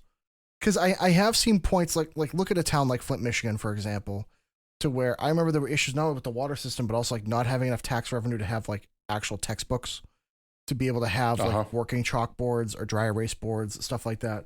There are many areas that up until a few years ago, they really struggled to have basic supplies for those teachers. And I find it very, very, very, very wrong that teachers have to pay out of their own pocket for those supplies for the classroom when I'm already paying taxes to have that stuff in there anyway. Right. I always found that to be incredibly rude and wrong. That shouldn't be the case. So there were some historical inequities in terms, or inequalities in terms of the resources available for those schools. But I do have to place some credence to, at the end of the day, having a good teacher is far more about that person's capability as a teacher rather than them just going to a good school. Some of the best teachers I ever had were not actually teachers.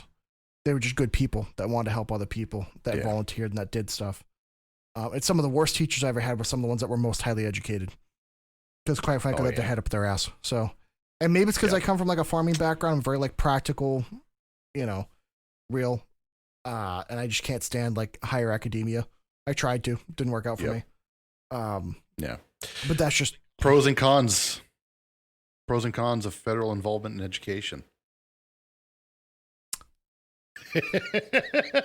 I think we've spent the last hour and a half talking about that. So, no, there are no pros. I to be real, I really don't think there are any pros because before outside of possibly No Child Left Behind was a crock of shit. Yeah, it did not work. No, but they meant to say was absolutely every child was left behind. That's what it was supposed to be. Yeah. No Child Left Behind was a joke. And by the way, I will always blame Michelle Obama for my shitty lunches. Fuck you. Yeah, she screwed the lunch program. Yep. When so many kids depended on those lunches every day as their only real food for the day. I'm sorry, but no. So A fun fact, this really pisses me off. Not a single school lunch that I could find around here when I was in high school was actually nutritionally at all based on what kids need. Because you know what they always had a lacking of? Protein. You know what they always had an overabundance of? Carbs. You know what they didn't? Carbs, sugar. Yes. So you'd get home and crash. You know what we used to have for lunch? It was like at least once a week. Fucking French toast sticks in a shit ton of maple syrup. Yeah.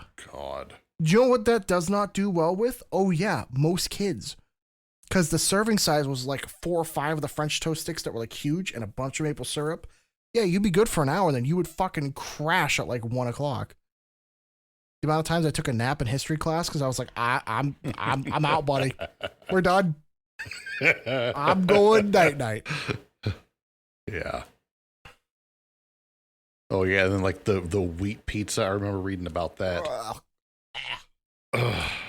Whoever Michael Obama did some terrible things. Careful. We're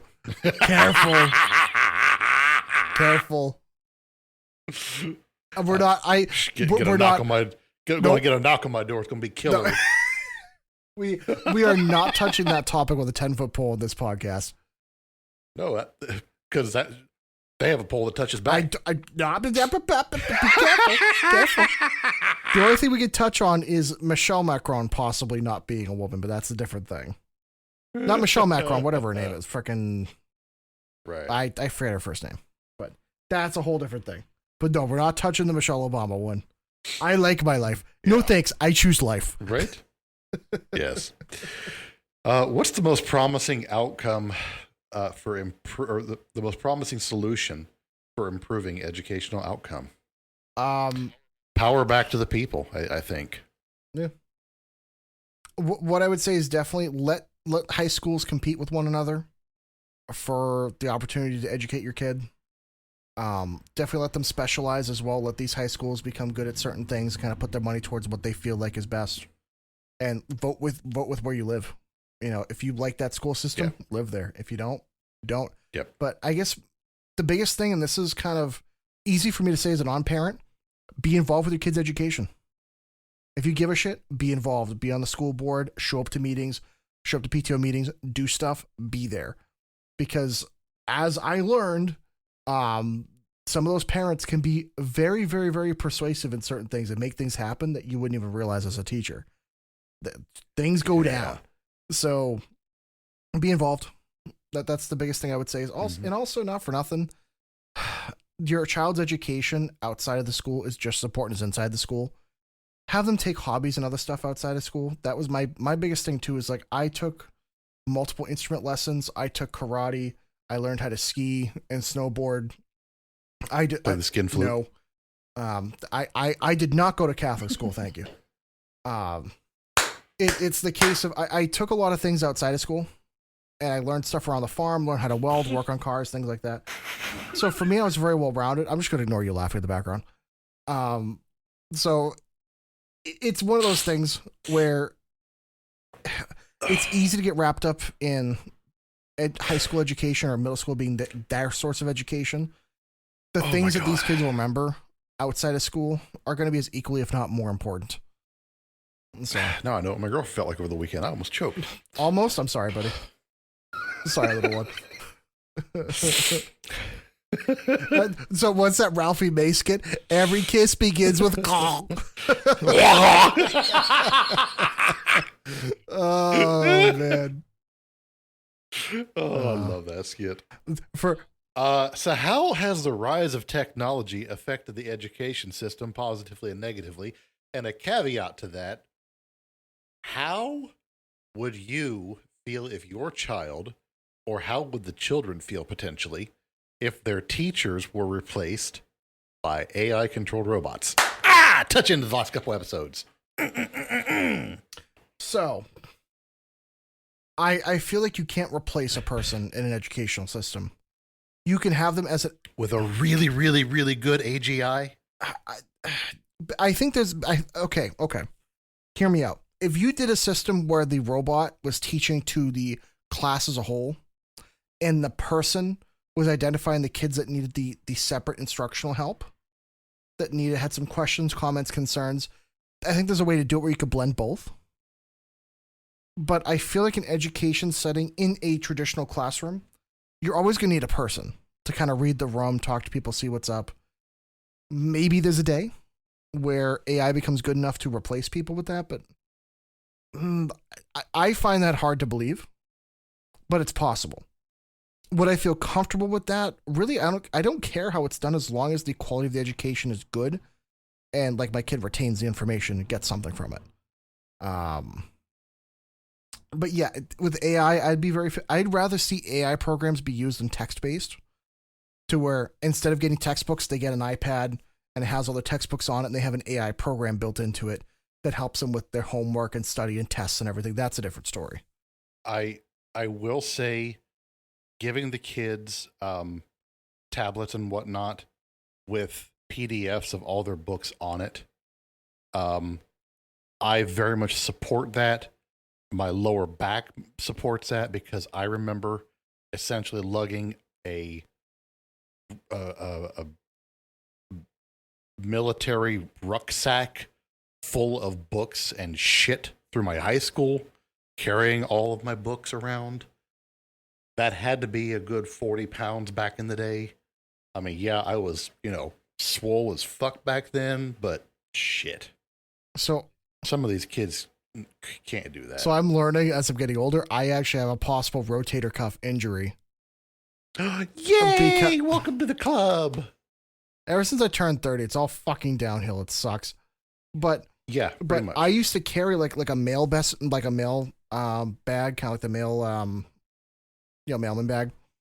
And I would have, because of all the extra classes I took and all the extra stuff and equipment I would carry, my bag was sometimes 60 pounds, if not more.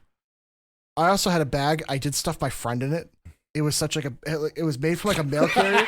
So my friend Derek literally got into the bag, and I closed the flap up top, and I walked into class and just set it down on the counter, and just randomly throughout the class, he just popped up and was like, "Hi." It was great. You know what the crazy thing is? I still have that bag. The guy that made it was a local guy. He was a mail carrier that got sick of all the bags getting destroyed.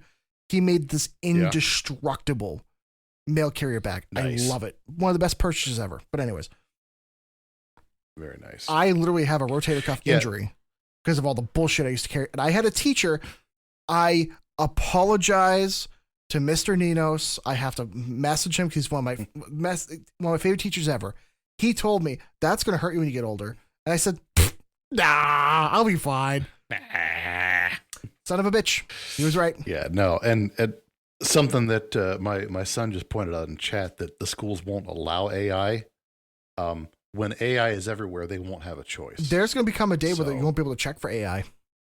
Give it 6 months to a year. I bet you money once Grok. Fun little fact. Did you know that Twitter, which is X, just got absorbed by Elon's AI division? Uh-huh. So that's going to be training the new version of Grok, which will be out in a few months. I'll tell you this right now. Yeah. Give it 6 months to a year. You will not be able to tell the difference between AI and a person in text-based like that. 6 months to a year. Within a year. What else is supposed to happen within a year, Gibbs? 2026. The singularity. Oh, yeah. Dun, dun, dun. Yeah, and then after that, our podcast could be just AI episodes at this point. Yeah, it'll be AI versions of us generating new episodes. So yeah, good night, everyone. It was good while it lasted. Right? Either that, or we'll just have a massive budget upgrade for for free. Because imagine AI generating these entire episodes. I try to imagine AI trying to mimic my sense of humor. I think it's going to cause a core meltdown. My fucked up sense of humor could be the saving grace of humanity, Gibbs. You realize that? Here's the best part. I'm not hearing a no. Saving grace is a little. By the way, Wookie, I appreciate that comment, and I will be your emperor. I appreciate it. So, anyways, but your sense. The problem is, if everyone had your sense of humor, then the largest department on Earth would be the HR department. We'd all be in jail. That's the problem. Just imagine if it got copied and all the AI developed my warped sense of humor. Well, the problem is it would just be an R-rated AI. I'd open up Grok and be like, "Sup, fucker, what are you doing?" I'd ask it a question and be like, "Fucking blow me, you bitch." Like, oh, God.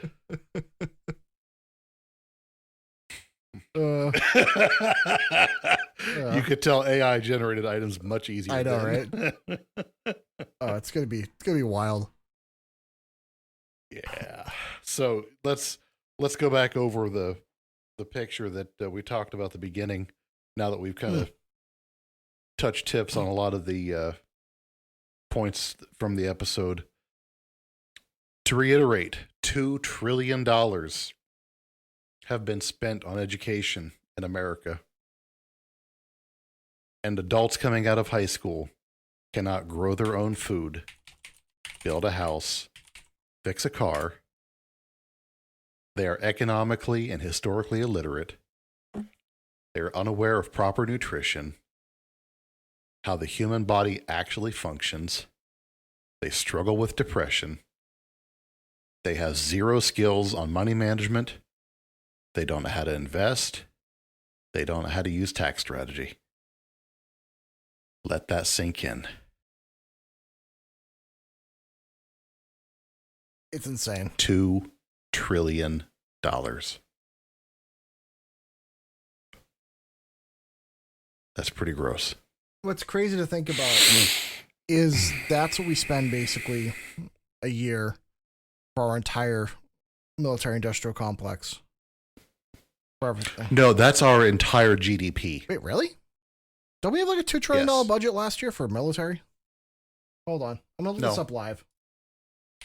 Yeah. I looked it up for the UBI episode that we're potentially planning. Fiscal year of 2024, October 1st, 2023 to September 30th, U.S. federal government spent $6.75 trillion. Which, by the way, that's fucking terrifying, just saying.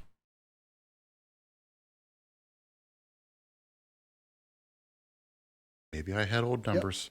What was it for 20? Sorry, it was 850 billion. So that's actually that's about 3 times. Yes, that's what I thought. I was going to say I knew it was under $1 trillion for the military budget, at least. That's insane. Mm-hmm.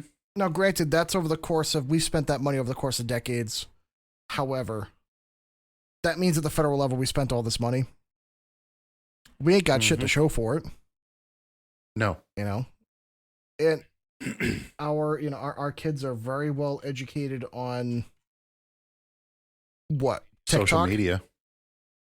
Yeah. TikTok, yeah, that's where TikTok is where the vast majority of the Gen Z and upcoming Gen Alpha get their news. Which, you know what, though? I hate to say it, it's probably the least biased platform when it comes to news, because I use it for news. And I get a lot of stuff instantly. A lot of stuff that gets banned on, like, Instagram. I hate TikTok. You know what? I feel like if they just made it so you could kind of select things a little better, I feel like a lot of people would actually use it, but because it's biased to push a certain type of stuff. Has it been sold? Is it under new management now? I don't even remember. I can't tell you. Because that was the thing with the Chinese algorithm. It pushed the idiocy towards Americans and it pushed the tech and innovations toward the Chinese people. See, what you do is you actually, on TikTok, the way you change your algorithm is you flag things that you don't want to see and then like and save the things you do, and eventually it fixes itself. The only problem I have, so for a while my algorithm was really great because it was all just politics, news, gaming, music, guitar stuff. But Molly sends me one fucking thing about like women's like leggings. And then now I'm just getting women trying to sell leggings with butt photos all day long. And I'm like, I swear to God, I'm not looking this stuff up. And she knows, like, I'm not. But it's like, right. TikTok, could you not do that, please? Leave me alone. Yeah. It's funny how algorithms work with things like Facebook. Like some of my recent stuff. Yeah. lots of mushy woo woo shit has been popping up on my reels. And I thought it was hilarious because just like the timing of it. So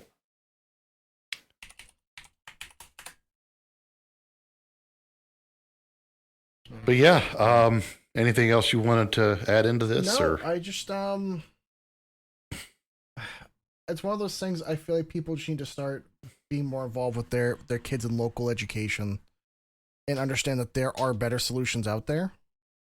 You just have to do some research, figure it out, and really understand that until we make some fundamental shifts, unfortunately, this is going to stay this way for a while. And really, to bring it back to the original topic, Trump defunding a large part of the DOE is not going to make a negative difference to really anybody out there that has kids in the educational system right now.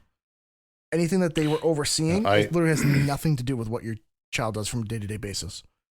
So I think initially there will be fear, but it should probably be a net positive. Yes. If it's allowed to propagate. Oh, yeah. I'd agree with you 100%. Because it's one of those things where we might see a short-term, loss of a couple of things, but long-term getting these things established by the states and letting people being able to be involved with it. I think that's the biggest problem. When you establish something like the Department of Education federally, that means that every kid in America has to learn the same shit. Does every kid in America need to learn the same thing? No. If we're going to be a melting pot, let's let these kids learn different things and then bring all that stuff together. Mm-hmm. That's kind of the point. Someone that lives in Maine doesn't need to deal with the same climate that someone in Arizona does. So, why not have that different education? Because honestly, the amount of high schools I know that don't teach about things particular to your climate, your environment, your topography, different information, how to grow crops in your area, how to do all this other stuff. So many people just, it's ignored. Yeah. If the federal government is allowed to control it, you end up with potato soup. If you leave it to the states, well, then you get wonderful things like vegetable soup or some kind of wonderful Thanksgiving dinner eventually. And that way you can actually participate in it. You can vote on it. Yeah. And I think that's the biggest part of it. Yeah. I don't feel like kids in LA are going to worry too much about farming like the kids in Kansas. Yeah. It's just everywhere. People forget we are a country of 50 little countries all working together. So let's treat it as such. That was the idea of the Articles of Confederation, which then became the United States. The idea that, we technically, per our government, how the republic is supposed to work, it's 50 separate states or 50 separate countries that all work together. And we allow the federal government to have some power over limited things. So yes, let's work with such. Yeah, but yeah, I feel like that kind of covers most of our, at least my discussion on that topic. Because this is a topic that I'm very into, and there's more I could talk about, but we're running up to 2 hours, so. Yeah, and it's getting late. It's almost 10, and it's a work night, so I'll be up a little bit late editing, but that's fine. Yeah. So this is an interesting week. Things are going to be a little off kilter for our schedule. Life happened to Gibbs, and I have plans this weekend, so we're going to do the next episode on Saturday. Yes. So just a heads up, this will be a compressed week. Basically how it works, it's always either a Saturday, a Sunday, or a Monday. Basically. We try to shoot for Sundays, but sometimes I get held up, sometimes you get held up.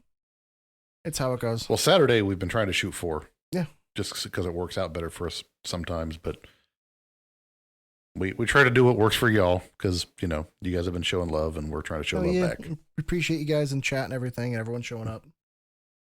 Yeah. Turn out the lights. I think this week, I do want to say this for everybody. I want to try to get that account for the AI editing thing for us for this. Yes. I want to do that this week. I want to see what it does. Yes. Get the AI involved. Yeah, why not? We'll Eiffel Tower that AI, make it work for us. I don't know what that means, but I don't like it. I don't know what that means. I'm scared to know what that means. I need an adult here. Adult, help me. No. Oh, Jesus. But I guess I was gonna go. Before we end, I was just quickly gonna go to chat and see if anyone chat had any comments, concerns, thoughts. You know, any. I think everyone's concerned about me. Cons- I do want to give a teaser though. Just a little tickle teaser. Next week's episode is going to be very fun. I'm not even sure if we can have it on Twitch, but we're going to try. You know, I didn't consider that till just now. that one might have to be a an upload only. Yeah. We'll see. We'll have to see about that. I'll have to look into it. Next week, or this weekend, whatever, our next episode, we are going to delve into the ever murky topic of American gun culture. Oh, yeah. That should be a very fun one. Oh, yeah. The history of freedom as told by the Freedom Seed Dispenser. Precisely. Yes. So it might be an upload only, but we're going to look into Twitch's terms and see what we can get away with. We may try to use some props for that one. I don't know. That's probably why we won't be allowed to use Twitch. Oh, yeah, because I don't even know if we can use fake ones. Yeah. But we're going to try to work on a nice intro for that one. Trying to work up something flashy for you guys. Yeah, that'd be. Let's see, we got a question here. Would it be worth it to get in trouble for using AI to write your useless ELA. Yep. ELA essays? Kind of like should not teens be able to go pro? So I do have a thought on that.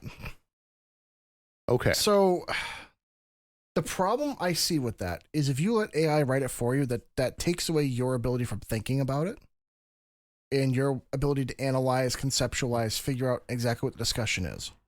But I do understand English and language arts, ELA. A lot of the times those classes, I get it. They're boring. They're not great. What I would say is I wouldn't allow AI to write it, but I would allow AI to summarize and give you like a bullet point list about what you're talking about. Because I look at AI where I think in a lot of schools for the younger grades, it should be allowed as an organizer. So if you're having problems like trying to organize things and get things straightened out, I have no problem with that. But I think you should still have to write it in your own words. You know what I mean? Bring those words like from you, from what you know. Sure, you might use AI to help you say, hey, give me a synonym for this word, or help me explain this, help me do that. But I feel like you should have to put those words, together yourself. But that's just me. Because I don't know if I was a teacher, I would just tell those kids that, be like, just don't friggin' go on Grok or ChatGPT and just be like, write me this.